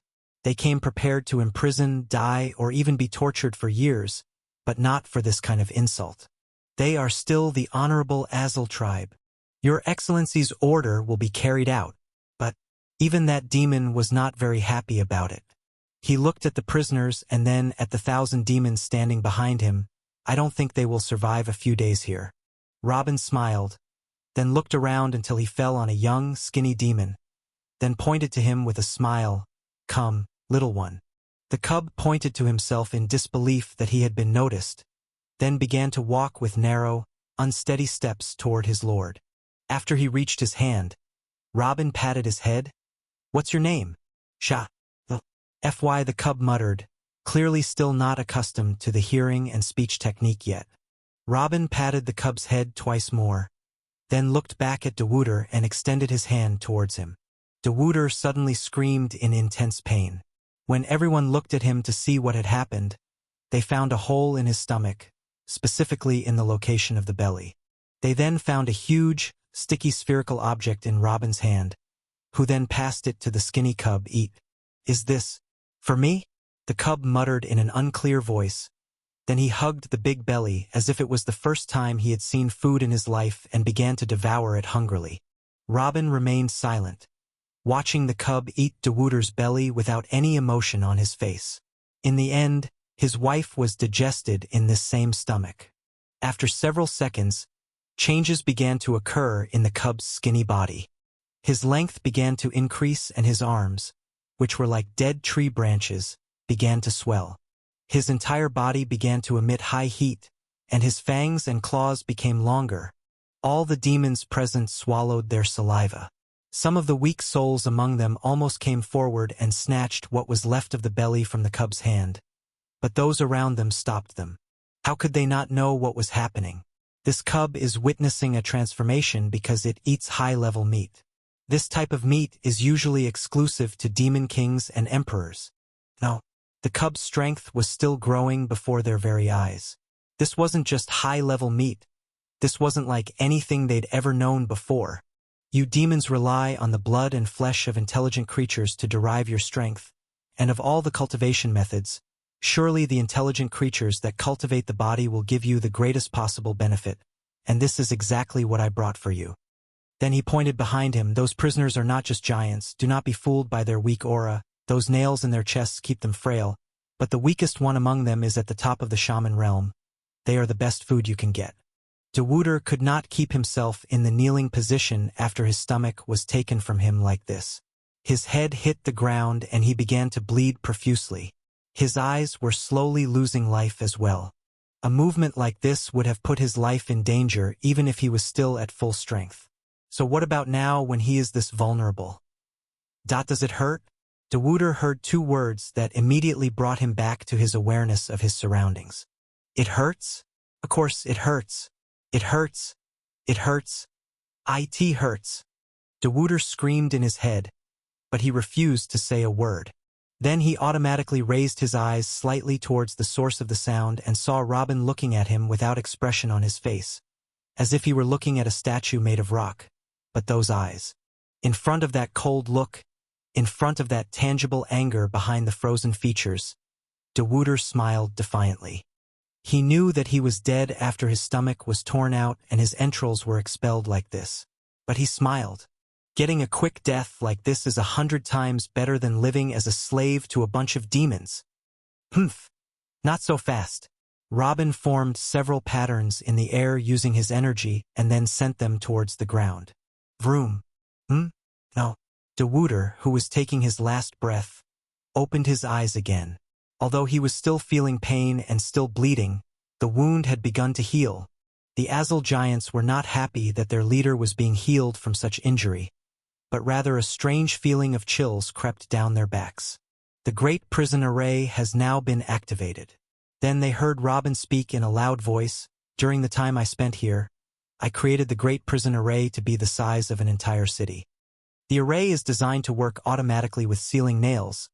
It will prevent the nailed prisoner from going outside the boundaries of the array and will draw energy from a large store of pearls to heal him if he gets hurt. Then he looked at the young cub. Just to make it clear to my younger friends, the situation is as follows. This city will become the true prison of the true beginning empire for the worst criminals, not just the scum behind me. As long as the prisoners are inside the city, you can eat them alive, cut off their limbs, take out a few internal organs, or even skin them and they will not die. Just be careful that do not cut off their heads or remove any sensitive organs that may cause them to die instantly. And after you take what you want, all you have to do is throw them next to a wall or something to heal before you take another bite. Robin clapped, smiling, then looked at the white-haired demon next to him. Now you have slaves and you have food that never runs out. In return, all I want from you is to make sure that not a single prisoner dies. If one of them is killed, your life will be the price. Okay. The Lord's wish is my command. The white-haired demon didn't even take the time to think. His whole body was shaking with happiness. And he wasn't the only one. After several seconds of disbelief, the crowds of demons exploded in shouts and celebrations. No! If any of you comes near me, I will commit suicide.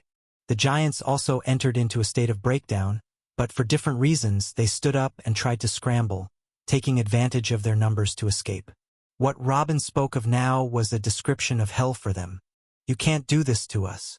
Robin heard the voice of one of the giants behind him. The voice was too hazy and unclear, rising at times and falling at other times. It was Saladar. Although he still retained some of his consciousness, his mind had not completely escaped from the torment he had received. Robin smiled. Do what exactly? This kind of slavery was invented and enforced by you, and eating the flesh of intelligent beings is something you are the most specialized in. What have I said now that you did not consider normal a few minutes ago? Didn't you do the same thing with my son 40 years? That's why I said that you would just change cities. Nothing will change in your lifestyle, it's just that the roles have changed. Then Robin gave the giants his back again and waved. Each family should go ahead and take one. Have fun. Ha ha ha. A skinny demon quickly came forward and hugged the fattest giant that he could reach. Then he took him and jumped away. The demon's laughter and the giant screeching were the last straw. The scene immediately turned into chaos. The giants tried to escape and the demons chose the fattest one they could catch. Within a few minutes, each demon family shopped and took a giant or two home, as if they were taking sheep. If it weren't for some white-haired demons coming forward and trapping the giants who seemed stronger, like Dawuder, Saladar, and the other emperors, they would have ended up in one of the mud houses as well, but they were selected to be gifted to the demons' emperors. If there was a hell, you would definitely burn there forever, cried Dawuder, who had barely regained the ability to speak. Seeing his children and relatives being led away like goats and sheep in this way tore apart all the pride that remained in him. If you will see hell here before you die, Robin laughed and then pointed to the white-haired demons. Take them from me and send them to the families of Amon, Sakar, and the rest. No, no, and no. Don't touch me. Richard only popped out of his dream-like feeling when swallowing his saliva while Dawuder and the rest of the emperors of Azul were being led away. This fate. Then he felt someone looking at him, so he quickly turned around, and there was really someone looking directly into his eyes. His father. It was as if time had stopped, as if all the sounds of the world had disappeared. The screams and wails of the giants disappeared, and the crazy celebrations of the demons fell silent. In Richard's eyes, there was nothing but Robin, and in Robin's eyes, there was nothing but Richard. This is their first meeting since that dark day when Robin first learned about what happened to his wife and son, the dark day that changed the history of several planets. With a simple calculation, Robin found that more than 40 years had passed since their first meeting. A lot had happened in those years, so much that Robin could not remember. All he remembers is that he slaughtered tens of millions of lives to gather enough strength to save his son. All was for this day. The awaited day has finally come. But Tung was left speechless. Robin looked down and then to his sides, then gathered as much courage as he could and opened his mouth. There is no need. Richard quickly raised his hand. No need. There's nothing to say. No, there are many things to say, Robin replied quickly, then clenched his fists again. I don't know where to start. Don't start then. What are you going to say, for example? The best thing you can say is sorry, even though I doubt that you will say it. And even if you do say it, what would I do with your sorrow? Richard laughed sarcastically. Forget it. Words will not bring back those who left us. I'm sorry. Robin looked directly into his son's eyes. I'm sorry for your youth, which was wasted in the worst way, and I'm sorry for what happened to your mother. I know that my sorrow will not return anything to you, but it's all that I have. Do not take this right from me. Richard looked to the side, his eyes shining with tears. Perhaps if I had been present during that ordeal, the outcome would have changed. Perhaps I could have found a way to stop the Flame Empire's war, or perhaps I would have taken you and we could have escaped. Or perhaps everything would have remained as it was and the same events would have repeated. Robin was silent for a moment. Just please be sure that I did not choose any of this. Circumstances were stronger than me. I would not sacrifice you and your mother for anything. I know, Richard responded with one word. What do you intend to do now? After a long silence, Robin thought of something and spoke excitedly. There is a war about to happen on planet Nahari. I will turn the lives of all the inhabitants of that damn place upside down. Do you want to accompany me? No, I feel too weak. I've had enough of everything. I want to rest a little. Richard lowered his head. Before he passed through the space portal, he was still shaking with energy and thinking about future plans, how he would annihilate the giants, how he would pursue his revenge, and how, but after he saw his father dealing with the prisoners, something inside him changed. He felt that this heavy burden could be shared. When this thought crossed Richard's head, he felt his body automatically relax. If he were still holding Peon, perhaps he would have dropped him by mistake. The fatigue of 50 years on Nahari's back came upon him at this moment. The gaze in Richard's eyes made Robin's heart twitch violently and relax at the same time. This same look had crossed Robin's face before. This was when he saw Jabba at the academy after he had been kidnapped by the Fire Salamander organization and tortured for several months. This is the gaze of someone who has experienced hell and then saw a safe haven. That's good too. Robin forced himself to smile.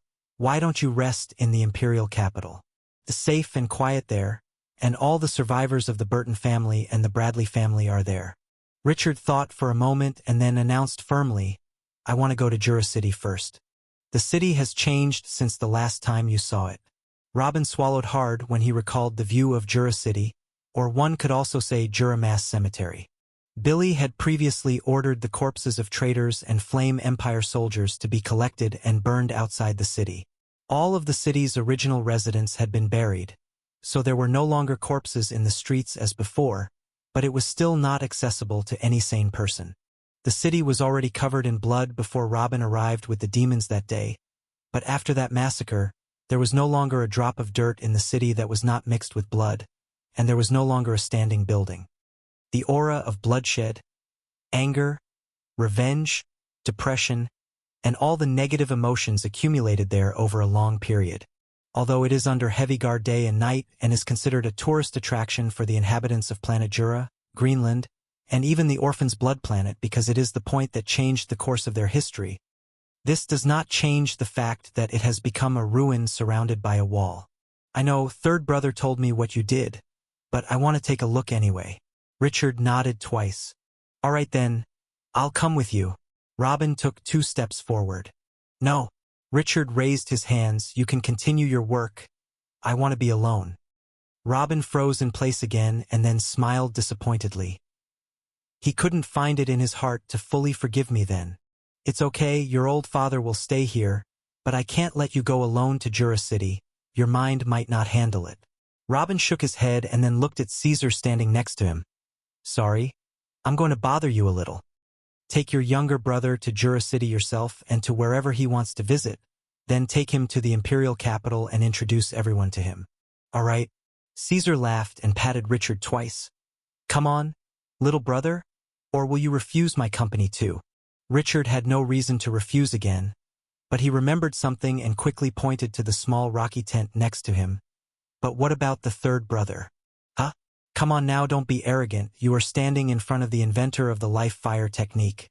Boy, as long as that reckless brat is clinging to life, your father will be able to force him back. Haha, let's go. Caesar was not without this excuse, so he wrapped his arm around Richard's neck, laughing, then pulled him by the hand and jumped towards the south. Robin stood there looking in that direction for an unknown time. Celebrations spread around him. Screams of pain rang out. Everyone was running around in happiness or panic, and he stood there, delirious. Was this the best way for the meeting to proceed? Foolish. What about all that speech you prepared? Robin hit his foot on the ground a few times. He had imagined this meeting many times. If he had said that he simulated this conversation every day, he would not have lied. However, everything went against all expectations. Well, I could not have hoped for a better result than this. Then he sighed and looked towards the stone tent, towards Peon, and began to advance towards him. Robin sat in front of his adopted son's body, staring at him from hair to toe, and then he sighed in relief. Richard did well. Robin was watching the battle live, and of course, he saw the suicidal explosion that Peon carried out. At that time, he and Caesar revolted when they sensed what this reckless person wanted to do. But it was too late. Everything happened too fast, whether the explosion or the start of the treatment. Everything ended within 2 or 3 seconds when they woke up from the shock and decided to call an immediate transition array. Richard had already begun treating his brother. So Robin stopped the array and shouted at Caesar to sit in his place again and leave the matter to Richard. So the two of them sat down again, angry and worried. And somehow relieved. Angry at their helplessness, They both deeply hated the fact that Richard had asked to take care of everything himself, and that they could only intervene in an irreversible situation. And they worried for Pion's fate, who seemed to have set foot in the world of the dead. But also relief that Richard was there. There was no person in the entire empire who could have saved Pern at that moment except Richard. And indeed they were not disappointed. Richard immediately began pumping a huge amount of life energy into his body, and this is the result in front of his eyes. The nearby wind explosion caused the skin and flesh to be torn from the front side of his body and broke all of his ribs. Those broken ribs stabbed his internal organs such as the lungs, heart, stomach, and intestines. This is in addition to the fractures in his entire body and damage to the rest of his internal organs due to the pressure, but all of this has completely disappeared. Robin muttered as he watched Pion's condition. Even the scars on his face disappeared and he returned to being a handsome boy. If the treatment had been delayed a few more seconds or if Richard had not been there, Pion would have undoubtedly died. The quick treatment made his body capable of containing a living soul again. But why haven't you woken up yet? Robin furrowed his eyebrows, then placed his hand on Pion's forehead, then closed his eyes. So that's how it is. Robin easily managed to find Pion's soul domain. The domain was shattered like a pane of glass that fell to the ground. The good thing is that it was not completely broken or it would have caused immediate death. Then he found his way through one of the cracks and was able to enter, and quickly found Pion's primal soul. A tiny version of Pion made of white smoke. It is exactly as Robin was not too long ago. What is new is that the primal soul was unconsciously lying on the floor of the soul domain, its size noticeably decreasing, and Robin saw for himself that energy seeping in and out of the cracks in the soul domain. Robin pulled his soul out again and frowned. Pion's soul domain had reached the point of decay. This wasn't something the soul replenishing technique could handle. Technically, he was in the throes of death. Robin looked at Pion's face for several minutes with his eyebrows furrowed and his feet moving slightly. Then he hit his thighs and shouted, "Damn it, sitting won't help. Even though I haven't tried it before, I'll give it a try." Then he pointed towards one of the demon kings and shouted at him, "Huey, bring me one of the giants. The closest one you can find will do." After a while, 2 demons came and threw a giant in front of Robin. The giant was trembling and crying as he opened his eyes to the last of them. His right palm with his fingers and even his wrist were missing. A large piece of flesh from his right thigh was also not there. TSK, Robin didn't know how to feel about that. It was clear that the giant in front of him was psychologically traumatized because he was eaten alive, and an even greater shock because he was certain that this would happen to him forever without a savior. The punishment is of the kind of work. Don't blame me for making you taste your own medicine. Then Robin extended one hand and placed it on the giant's head, and the other hand he placed on Pion's head. The northern region was turned upside down after that day. The appearance of the legendary Holak on the back of Crixus the Great was breathtaking enough, but his announcement that he had information about the arrival of an outside invasion seeking to destroy the world plunged the entire northern region into great silence. But not chaos. If it had been Robin or the Shadow Swords who had revealed this secret, the northern region would have automatically entered the world end mode. Each tribe would close in on themselves, launch their own investigations, and begin collecting supplies within their walls, and perhaps searching for places to hide. But in the presence of an entity like Holak, they all automatically pinned their hopes on him. Before anything else, Holak took the leaders of all the tribes on Crixus's back and they flew together towards the central region. There they saw destruction and saw the ongoing battle between a huge army made up of low beings accompanied by giants side by side, against a strange race on the other side that they had no knowledge of. They noticed that this race had martial emperors and they had some kind of a huge ship circling the city that they had never seen something like it before. They are definitely aliens.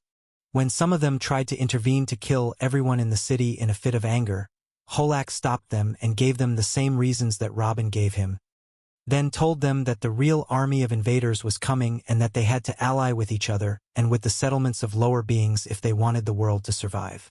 Then he went away. The tribal leaders stopped him and began begging him to stay and lead them in the war, but he categorically refused. Only after they clung to his feet and arms and some of them cried in front of him, His heart softened and he decided to take on this heavy position. His first decision after his inauguration as King of the North was to begin organizing a unified army. He announced to all the tribes that their current system would not be useful in confronting this entity called a planetary empire. He also called on all the settlements to meet and discuss the possibility of an alliance. Unexpectedly, the meeting went very easily and all the settlements agreed to take Holak as a leader as well, which astonished the 11 tribes and made Holak even greater in their eyes. Immediately after that, Holak announced something bigger. He said that he would search for the third heavens chosen and ally with him to remove the danger from their world. And indeed, immediately afterward, he announced that he had been able to meet him and that the northern region would enter into an alliance with the third heavens chosen and the rest of the regions on the planet that are already under his influence in order to eliminate the aliens. Normally, everyone in the north would have been terrified upon hearing the information that the third heavens chosen had already managed to control the rest of the regions of the planet. But hearing the news from Holak like this made them thank their good luck that the entire planet had already united in the coming dangerous battle, and they thanked heaven for the presence of the third heavens chosen and the great Holak. Central Region, headquarters of the Great Serpent Empire's Vanguard Unit. Boom. Damn. I need support. Shoot twice here. One of the 10 emperors was unable to hold back any longer and shouted, "We have run out of pearls." Liar. We still have at least 500 of them. That officer shouted again. His colleague closest to him repulsed another group attack and then replied to him again, "This exactly means that it has run out. We can no longer go out to collect more. 500 energy pearls will be enough to fire a few shots and then get out of here in case of emergency. Or do you want to exhaust all the pearls and get stuck here forever?" Damn! That officer shouted again and then went back to throwing attacks randomly. What the hell is going on here? Come here and die already, you little bastards. Another 3 months have passed since Robin met Holak, and almost a year has passed since the Vanguard team arrived. None of them knows what is really happening anymore. After the locals began to gather and besiege the city, something strange happened. At first, the army besieging them exceeded 50,000. Then their numbers decreased to 40,000, then 30, then. This is not because the siege army is being killed quickly and the dead are not compensated. On the contrary, they almost face a completely new army every few days. But these new armies come in smaller numbers, then they leave and another army comes after them in smaller numbers and so on, and they notice that for some reason whenever members of their team die, part of the local army withdraws. There is always a very delicate balance between the attack and defense parties so neither of them can win nor be defeated. Currently, including the commander, only the 10 martial emperors remain from the Vanguard team, and another 20 soldiers, who are the crew operating the spacecraft and they do not leave it under any circumstance. 2 months ago, Commander Segal had had enough and tried to escape from the city. He took everyone and pushed their way to another unknown area. But they found 40,000 soldiers armed to the teeth in golden looking their way and attacked them with full force. The commander had the choice of either using the spacecraft to leave the planet or returning to the city and continuing this play. In the end, he chose to return to the city. It is clear that they are being used in the city as training dummies, and he even noticed several times people coming to watch them from afar, and then leaving as if they were watching a circus show. But they cannot leave. If they left, how would they explain the loss of all those elite soldiers to the command center? At least if he remained in the city until the backup came, he would tell them that they valiantly uprooted this headquarters from the locals and get rewarded for it. This plan was boosted by the fact that the local army is reduced to only 2,000, changing every day. They are all within the Dragon or Sagehood realm, fully armed with golden equipment, and they attack in high coordination, but they also do not try to penetrate the city or kill a specific martial emperor among them. They act as if it were a real training session on how to deal with the martial emperors. The feeling of humiliation was fatal. Segal and his officers could no longer bear it. The decision to withdraw and leave was presented every day and was no longer closed immediately as usual, but every time they got back to fighting again. It is better for them to be insulted here than to withdraw and be treated as losers or worse, be tried as traitors. Boss, we have detected a signal. We have detected a signal. At this moment, A strong warning was issued from the spacecraft. What? Seagal looked up in shock, then gathered all his strength and used 2 attacks to push his opponents back. Then he rushed towards the gate of the spacecraft with a powerful jump. What did you say? Has support arrived? The soldier gave a military salute. Yes, sir, we have picked up the automatic identification signal from several spacecraft. This means that the fleet has already entered the planet's sphere. Ha ha ha, finally. This is great. Seagal grabbed the soldier by the shoulders and lifted him enthusiastically. Then put him on the ground and shouted down toward the city, "Guys, your wait is over." Finally In the middle of his call, he seemed to remember something, so he paused and looked up at the sky, then turned back to face the soldier. Where is the fleet? We would have noticed by now that dozens of ships had entered the airspace above us. Hey, if it was a false report, I will kill you. How could I lie about something like this, boss? The entire fleet has successfully passed through the atmosphere, and they have even been stationary for a while. It seems that they all landed safely. They landed? Where did they land? Seagal grabbed the soldier's neck, feeling like his mind was about to explode. The one who went to call for support was his close friend Bandal, and he would certainly tell them about their location. They have also been issuing distress signals for months that can be monitored by any spacecraft belonging to the Great Serpent Empire. How is it possible that the fleet entered the atmosphere and even landed, and they were ignored? Come on, boss. My neck hurts. According to the signals, it is clear that they are from the 14th Fleet leader. They are followers of General Sully. You should know what that means. And as for their location, half of them landed in the eastern region, and the other half in the western region. The spacecraft's main gate slowly opened and 2 individuals appeared behind it. One of them was holding his hands behind his back. He was more than 2.5 meters tall and had pale skin with snake-like features. That person took a deep breath as soon as the gate opened. When you said that you had found a planet that could be the new capital of our majestic empire, I doubted your words. But after seeing this place for myself. Amazing. What's the matter with this energy? If it gets any denser, I can use it to swim. I know, General Sully, that you doubted my report. You have already submitted a request to have me put into military jail for lying. But the request was rejected. The person behind him spoke with a forced smile. He was as tall as a human and his features were also close to human, but he had pale skin and eyes as sharp as a snake. It was Bandal, a member of the Vanguard squad who had gone to call for backup. May I ask, what are we doing here? We have to quickly go to the location that Vanguard has secured and prepared for the arrival of the army. You are throwing their hard work away. Don't let your personal problems with Chief Siegel prevent you from making the right decision. If it were another distant planet, I would have listened to you. But look at this place. Ever since we came out of that wormhole, I have been in awe. Its size is abnormally huge, almost 5 times that of our home planet. It has the advantage of creating energy pearls, and its atmosphere contains energy dense enough to feel on your skin. On top of all this, you mentioned in your report that the inhabitants of the planet are mere savages. And there does not seem to be a central authority. No, this place is a dream. It is too good to be true. General Sully opened his arms and floated out of the ship with a smile.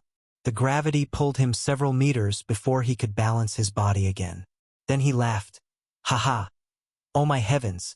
The gravity here is irrationally strong. We have to convince the Emperor to somehow open the treasury and buy a cultivation technique for gravity.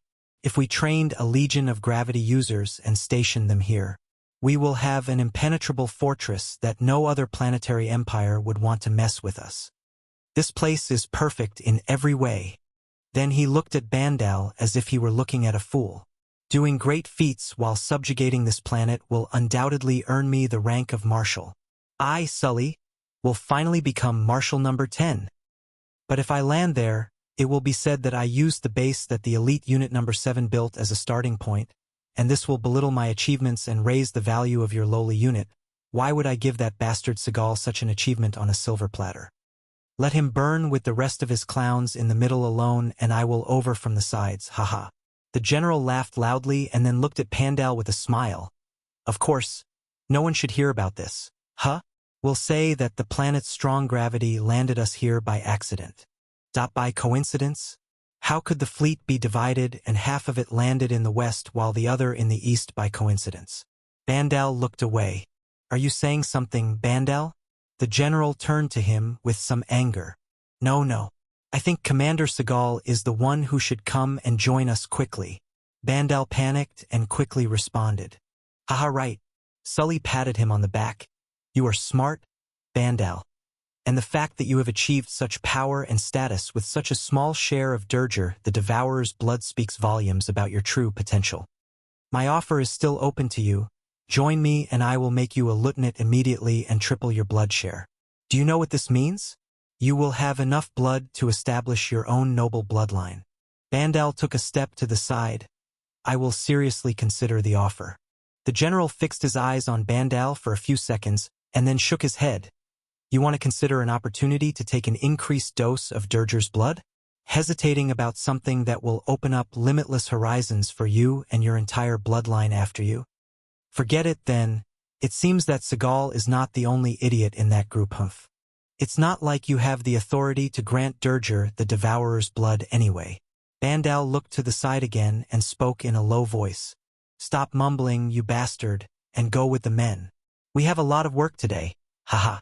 Sully laughed loudly and then shot a signal toward the sky. Virum. More than 20 spacecraft behind him began to turn in a different direction each and take out the cannons. Then the general announced, according to the geographical configuration of the planet, we are now in the eastern region, while my deputy Kisha has been appointed to the western region, along with half the fleet. If he ends the subjugation of the western region before us, all of you will be severely punished. Understood? Yes. The soldiers in all the spacecraft shouted, then entered their spacecraft again and closed all doors and windows, preparing for a massacre. They all knew that now was the moment of truth. Now was the time for real bloodshed. Even Bandal furrowed his eyebrows and lifted his weapon, preparing for a massive battle. He did not know what happened with his leader and the rest. He had been sent to bring support at the moment they landed on the planet, so he did not see the battles they entered and did not know what was happening in the central region. Even if he spent 100 years thinking, he would never guess what was going on. The landing of the vanguards is to test the pulse, choose and secure a good landing site for the army, and perhaps communicate with the locals to collect information and recruit some traders to facilitate the invasion. But the landing of the first fleet is followed by the real war against the local population. As usual, the 20 spacecraft form a large ring with the face of each spacecraft facing outward, and then all of them advance slowly to attack anything that moves. This strategy came from experiences that the Empire accumulated over thousands of years and after the invasion of 9 planets. This strategy is really cruel, but it sweeps the entire area and gives the army's general the whole picture. If one of the spacecraft happens to receive any opposition, then he would increase support there. It also informs the locals in other areas that there is no room for negotiation and that they must submit in order to gain the opportunity to live. Blood will inevitably flow today, but within a few hours the flags of the Great Serpent Empire will be raised over a large part of the planet, and everyone will tremble at the sound of this name. Haha, good, General Sully laughed loudly, then raised his face towards the sky and raised both hands. I, General of the 14th Fleet, announce. The 10th saga has begun. Boom. Immediately after the general finished making his announcement, he heard the sound of an explosion. His eyes automatically turned toward the source of the sound, and he found one of the fleet's spacecraft hugging the ground. Smashed. Eastern region, City of Hope. Boom. Jabba leaned his back on a huge chair and continued watching a live scene from the central region, where a little more than 2,000 law wielders were fighting 10 martial emperors with the help of divine weapons. 200 law users for every 1 emperor. The ratio was simply too short. 1 emperor out of those 10 could kill at least 1,000 of them if he fought seriously, but it was clear that they were holding themselves back. Until this moment, they have not even used any specific law, but rather rely on their engraved weapons for all their combat uses. They fear that if they will kill their opponents too quickly, their enemy might send a larger army. One of the sect elders sighed. I can't believe that otherworldly martial emperors are forced to participate in such obvious training processes. Is this considered bullying? Another elder looked around questioningly. Such a majestic vanguard squad came like a pack of lions to tear apart everything they could reach. But the shadow swords had tamed these lions and made them work in an unpaid circus. The rest of the elders also watched the scene with bated breath and with great respect. At first, they did not understand why the forces of the central region did not completely rise up and kill the invaders quickly. With all the golden weapons there, they knew they had the strength to do so. But these live scenes spoke loud enough. We have to thank His Excellency for supplying us with these new instant arrays. They will be a great help when the war begins. Another elder spoke. Strangely, the speaker this time was from the race of Nahari giants. 1 year. That's all it took to subjugate the eastern region under the banner of the Nahari Union clan. Tribes, small sects, hidden organizations, and any entity large enough that opposed the sect's orders were destroyed. The death toll in the eastern region has accumulated to form small mountains. It is said that the final number of victims has reached several tens of millions. The strange thing is that the sect elders themselves urged Jabba to stop the war right after it started and told him to ignore those who survived. But unexpectedly from the former genius of Nahari, he was the one who strongly refused and even gave orders to accelerate the unification process. What's worse is that he canceled the opportunity to escape to the mountains. He said that those who went from the beginning really wanted to avoid the conflict, but those who stayed until now wanted to test the waters and participate in the war if an opportunity arose, and these people would not be allowed to withdraw. With those two quick announcements, Jabba made clear the extent of his severity, and everyone saw a bloody future. Everyone said that of all the Heaven's Chosens who tried to unify the planet, Jabba was the bloodiest. But it soon became clear how correct Jabba's decision was. Seeing the sect's seriousness in the unification process and that nothing would stop them before completing their vision shocked many back to reality. Their aspirations were thwarted and hopes dashed. So a process of mass surrender began. Jabba did not show compassion even to those who surrendered. All of their leaders and nobles took severe death oaths, and everyone who did not swear was killed and his body mutilated. It was not expected that the eastern region, which had already been unified once a few decades ago, would be unified again with such brutality, but this is what happened. Jabba appointed himself as the sole ruler with an iron fist and a bloodbath. Indeed, we must thank His Excellency for the instant arrays. Without them we would not have been able to empty our treasuries so quickly. Jabba sneered. The merchants of the Burton family offered the tribe 3 live surveillance arrays, 10 instant teleportation arrays, and 5 field hospital arrays. These 18 arrays cost the sect a huge amount of their reserves of energy pearls and rare metals. Even after they seized all the treasures of the eastern region, this deal still hurt them. Truth be told, they didn't force us to accept the deal, Orzon interjected, recently noticing a slight irritation in Jabba's tone when mentioning the third Heaven's Chosen. Although Jabba did not say a single bad word about his former master, his dissatisfaction was very clear recently after taking advantage of the situation to sell them a few new innovations at such high costs. So Orzon took a vow to himself to intervene every time to calm Jabba down a little because, in the end, they do not need any more problems. I did not say they forced us, but everything must have some logic. Jabba pointed towards the live observation array. A few of these damned banners, what more are they? Why do they cost 20 million energy pearls per array? The amount of uracilium metal used to make this array is not worth 400 energy pearls at best. And why the hell do we have to buy the live observation and instant teleportation coordinates as well? And for 500,000 energy pearls for each coordinate. Even after purchasing 100 coordinates, we are still unable to cover all the important zones in the 5 regions. Well, they did not sell us the banners, but rather they sold us a way to watch what is happening in the world directly. You also asked for 3 arrays, 1 for you to follow the events yourself and 2 others to monitor the planet. And since the live observation array and the teleportation array depend on precise space coordinates, we need to buy the coordinates from His Excellency. No one else can use the major heavenly law of space. Let's be fair here, if you didn't think it was worth the price, you wouldn't have paid for it. Orzon muttered in a low voice, but under Jabba's harsh glare he closed his mouth again. What about making us buy the 4th stage of the perfect laws technique for 20 million energy pearls each?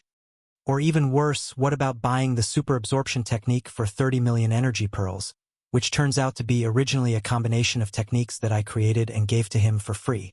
And even more, he made us buy each vial of medicine to activate energy pathways for 10,000 pearls. Then they made me swear not to try to discover and make the ingredients of the vials myself. To what extent do those scoundrels want to exploit us? Jabba was furious. Well, to look on the bright side, this made us use the Martial Emperor's realm powers. We should be thankful that he authorized the sale of these things to us in the first place. Ozan muttered again. Jabba almost said something, but he fell silent and went back to observing the array. He was angry, extremely angry. Not only because merchants exploit their needs and impose these crazy prices, he is angry because of what he sees now.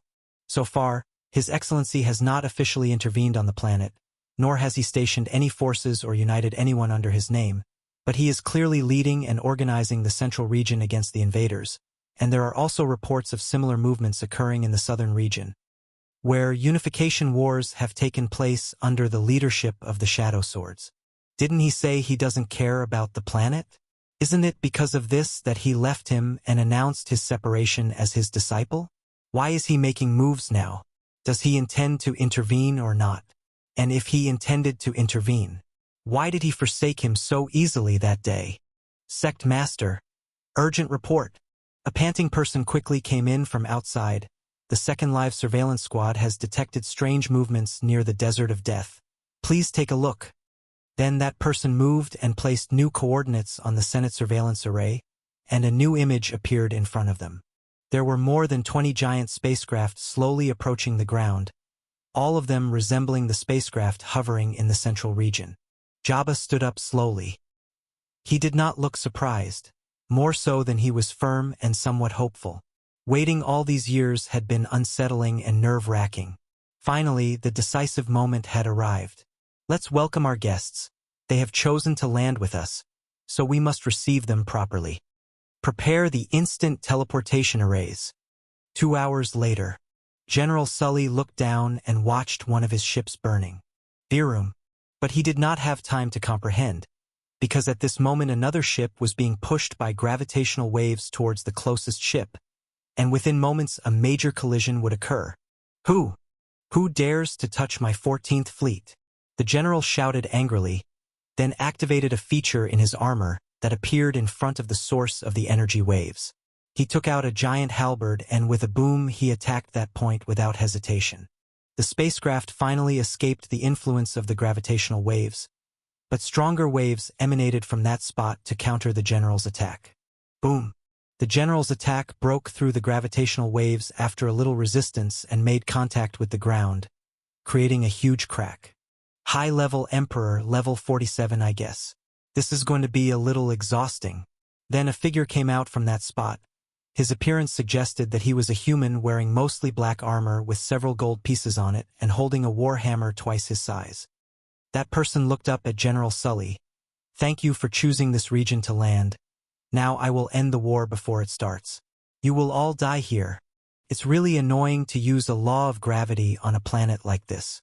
General Sully leaned his halberd on his shoulder, then continued with an angry face, but to give my local and even a human like you such audacity to destroy one of my properties is a strange thing.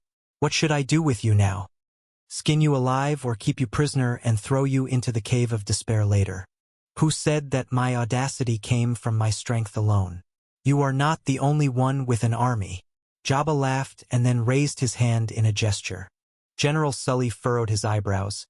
He was just raising his voice a little for his soldiers to hear. He definitely did not expect this local to understand what he was saying, and even respond to him in the language of the Great Serpent Empire. Details of the language of the Great Serpent Empire were one of the things that Jabba spent a lot of money on to buy from the Burton family merchants after the Shadow Swords had spent a long time gathering its details. The general, however, did not have time to comprehend or to ask about what was going on. As in the next moment the most bizarre thing in the world started happening. One instant teleportation portal after another began to appear under the fleet. Are those space portals? Why the hell does this wasteland have space portals? General Sully turned around as he watched the portals open one after another, quickly reaching a total of 8 gates, 6 of them side by side on the ground and 2 opened in the sky. What's going on here, Bandel? Didn't you say it's a primitive planet? Do space portals look primitive to you? The general shouted to Bandel, who was still standing next to him. I don't know either. Bandel took 2 steps back and spoke hesitantly. He knew exactly what these portals meant. I can't believe I almost took a worthless thing like you in. I will deal with you later. The general pushed him hard enough to make him full on his back and then turned to look at the portals angrily. In fact, space portals are not a strange thing for them, as they are one of the gifts the Overlord had given to the Empire 10,000 years ago, but nevertheless they still continue to use and develop their spacecraft fleet for 2 reasons. The first reason is that they need to search for other planets that have life. The Overlord said clearly that he would not bring them the coordinates of any other planet after they took control of their second one, and without coordinates they could not make use of the space portals. The second and most important reason is that space portals are expensive to operate. Even if they find a good planet, they cannot just use the portals, as transporting the army may cost more than what they gain from that planet. When the Overlord taught them to make the portal, he told them that it should be primarily used to take the energy pearl payments to him once every few years, and if they have to use it otherwise, then they need to leave it as a last option because of its high cost and use it just to send a small elite squad to subjugate an important zone or something like that. Their space portal is considered one of the final weapons of the Great Serpent Empire and its most important secrets that enabled them to conquer several planets. It is something that is not supposed to exist in the young planetary belt. And now he discovered that there are 8 portals here. Where did this hammer user come from and what is happening here? Wait, did the hammer wielder thank him for landing here? Does this mean he was waiting for him? Does this mean he's really a local? These locals are using space portals while they came in damned ships. Rows upon rows of soldiers armed with divine weapons began to emerge from the portals in an orderly manner. Some had long limbs, some were huge in size, some were too short, and some were just humans. The soldiers differed in size and characteristics greatly, even more so than the soldiers of the Great Serpent Empire, but they came out in extreme discipline and in large numbers. Also, a number of large earth beasts came out with them carrying supplies and serving as temporary headquarters. It was clear that this was not a division but an integrated army, and more were still coming out. As for the 2 portals of the sky, swarms of Draco beasts emerged from them, one after the other, each of them carrying 3 archers on its back holding divine bows.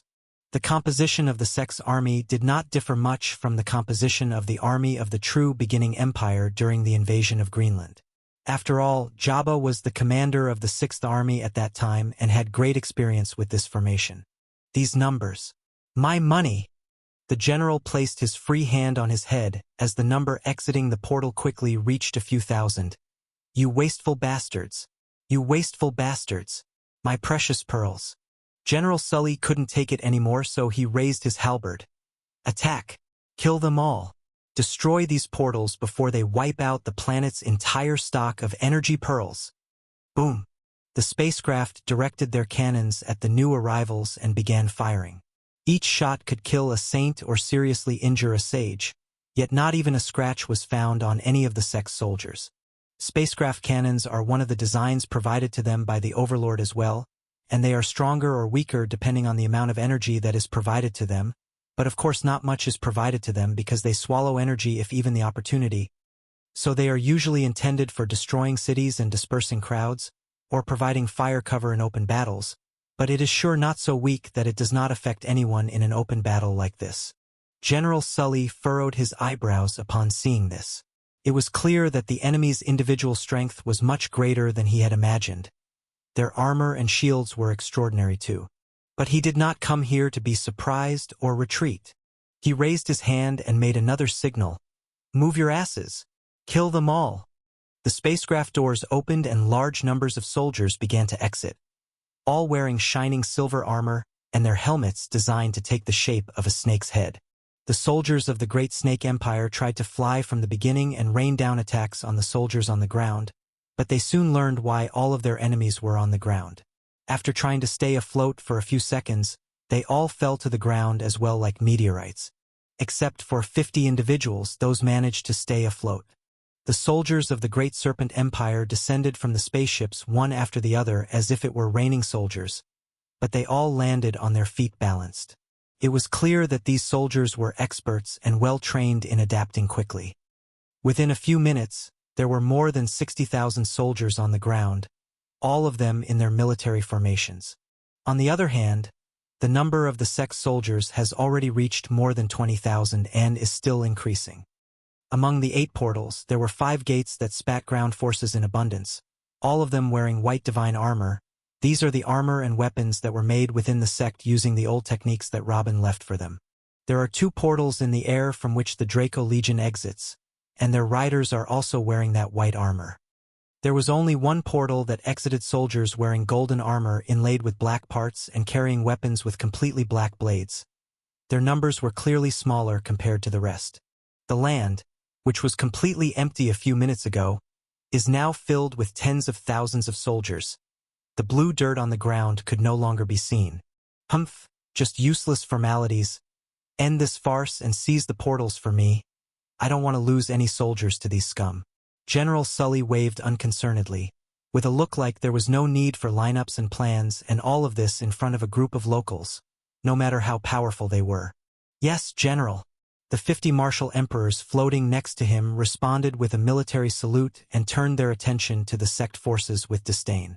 If they all attacked at the same time, there would be no battle, just a massacre. Stand down. An intense gravitational wave from above slowed down the movement of all the emperors.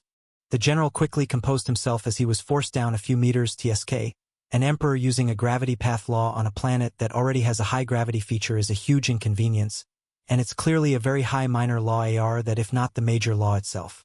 Well, kill him first then. No one will harm the Sect master.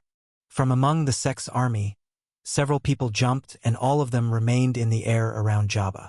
Their numbers were around 70 individuals. Those 70 individuals have different physical compositions from each other. Some of them are giants, some are dwarves, and some are humans, just like the soldiers of the Sect. They were the elders of the Sect. The first thing Jabba thought of after collecting some pearls was to try to buy the 4th stage of the laws. Although he was aware that his offer would almost certainly be rejected, he asked for them anyway and was surprised that the merchants told him that they had the authority to sell him these techniques, but on the condition that he would buy them individually each time. Meaning, if he had 10 people who wanted the technique, he would have to buy it 10 times, and the sale would be done in certain ways and using the oath tablets to prevent the spread of the technique after that. They also gave him very high prices, which was 20 million for each law technique. But in the end, due to the number of individuals who had reached the top of the sagehood realm, Jabba knew that he was buying a martial emperor with 20 million pearls, so he chose to accept. And was, in a short period, the Sect gained 70 martial emperors, all of them armored with golden black armor, like those soldiers who just came out of the portals, the difference being that the Sect's martial emperors had more black parts in their armor. General Sully finally furrowed his eyebrows and turned to fully face Jabba. Why are there 70 martial emperors in the eastern region alone? The general sent a quick look of reproach at Pandal, who was floating next to him, then returned to smiling confidently at Jabba. It's okay. It's nothing at all. But that doesn't change anything. This was what was expected from a planet of this size. Except for you, it's clear that they're all emperors. At lower levels, it's just a side nuisance that will be eliminated. Jabba smiled honestly. I cannot predict the outcome of the Battle of the Emperors, but at least I am sure that your army will be wiped out today. The general furrowed his eyebrows. Boom. On the ground, neither side needed a signal to engage.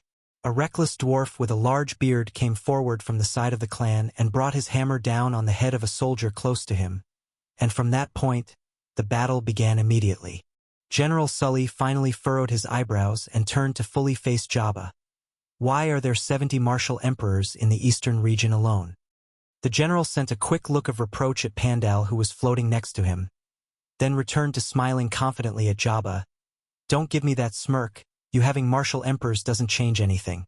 This was what was expected from a planet of this size. Except for you, it's clear that they're all emperors at the lower levels. It's just a side nuisance that will be eliminated. Jabba smirked more honestly. I cannot predict the outcome of the Battle of the Emperors, but at least I am sure that your army will be wiped out today. The general furrowed his eyebrows. Boom. On the ground, Neither side needed a signal to engage. A reckless dwarf with a large beard came forward from the side of the sect and brought his hammer down on the head of a soldier closest to him, and from that spark, the battle began immediately. General Sully laughed angrily and shouted with all his might, "Ha ha ha, my men! The leader of those scumbags says that the battle is decided and that you will inevitably be defeated. Those locals think that they can stop the raging flood with enthusiasm alone. There is no need to wait for orders or tactics. Kill them all. Show them the raw power of the Great Serpent Empire. Clean up that local filth quickly. I don't want to see anyone in front of me in 10 minutes. The morale of the Empire's soldiers reached its peak. Humph! The 60,000 soldiers automatically divided themselves into 3 legions and attacked 3 different points in the sect's army, intending to dismantle and penetrate it from the first attack. At the beginning of the clash, there was a complete sweep in favor of the soldiers of the Empire, with their number superiority exceeding their opponent by 3 times and the ship's cannons supporting them from above, as well as the high confidence in themselves as experienced soldiers of a planetary empire against those locals. They took down the first few ranks of the sect's soldiers in a quick massacre, but then they stopped. At the beginning of the clash, there was a complete sweep in favor of the soldiers of the Empire, with their number superiority exceeding their opponent by 3 times and the ship's cannons supporting them from above, as well as the high confidence in themselves as experienced soldiers of a planetary empire against those locals. They took down the first few ranks of the sect's soldiers in a quick massacre, but then they stopped. What the hell? A soldier of the Great Serpent Empire shouted in his language as he tried to send out his most powerful attack, only to find a wall of pure white flames blocking his way. During the first clash, the Great Serpent Empire side was astonished by the power of the local weapons. Their first attack was intended to completely disperse them, but it resulted in the death of only a few hundred of the front row. They soon discovered that those armor and weapons were not only solid, but that each one of them contained runes from different laws. The white equipment was not inferior to their silver ones, but even slightly better. This means that the 20,000 locals in front of them are not only all second and third stage law users like them, but they also have weapons and armor as strong as theirs, and pure law techniques as well. After the first clash, they found that these locals are their equals in almost everything. The sect's army also gained some confidence after confronting the first wave, and with a shout of, they began to advance at a steady pace, carrying their shields. The spaceships intensified their cannon attacks when they noticed what was happening below, and on the other hand, the Draco Legion did not remain silent either. After their numbers reached more than 2,000 Draco beasts, they began raining down their arrows on the Empire's army and on the spaceships. Every arrow of which, even if it did not kill the target, was enough to distract him. As for behind the sect's army, the barren land has turned into an integrated military center. Field hospital arrays were set up and they brought the wounded from the first ranks there. They also set up temporary headquarters and supply distribution centers. The battle transformed from an attack by a planetary empire on a few local people to an equal terrestrial battle. And what's worse, the 8 space portals are still sending out soldiers. What are you idiots doing? Take control of those damned portals first. General Sully could not remain silent any longer. He forgot what he said earlier and pointed towards the portals. Start the 16th formation. One of the officers on the field shouted angrily. General Sully's intervention in this way was insulting to him and to the entire 14th Army. The 3 legions of the Great Serpent Empire quickly took on a different formation, and the legions on the right and left quickly retreated and pulled the sect forces with them, leaving the Middle Legion in like it was. This action made the Middle Legion surrounded from 3 sides and they actually began to receive attacks from the side. But this also made the numbers of opponents in front of them become much smaller and several gaps appeared, so they began to push forward. "You crazy bastards!" One of the sect's officers shouted. This plan actually destroyed the sect's formation and revealed several loopholes in it, but it exposed the Middle Legion to siege and even annihilation if they did not succeed in what they wanted to do. Oh no! The officer's worst fears had come to pass. The large numbers of the enemy and the many gaps in their ranks broke the defensive barrier. In the blink of an eye, they saw dozens of enemy sages jumping over them through those gaps. All of them had the portals within reach. If they let them control the perimeter of the portals, they will kill all the soldiers who emerge from it one by one, while at the same time surrounding the army from behind. The losses will be catastrophic.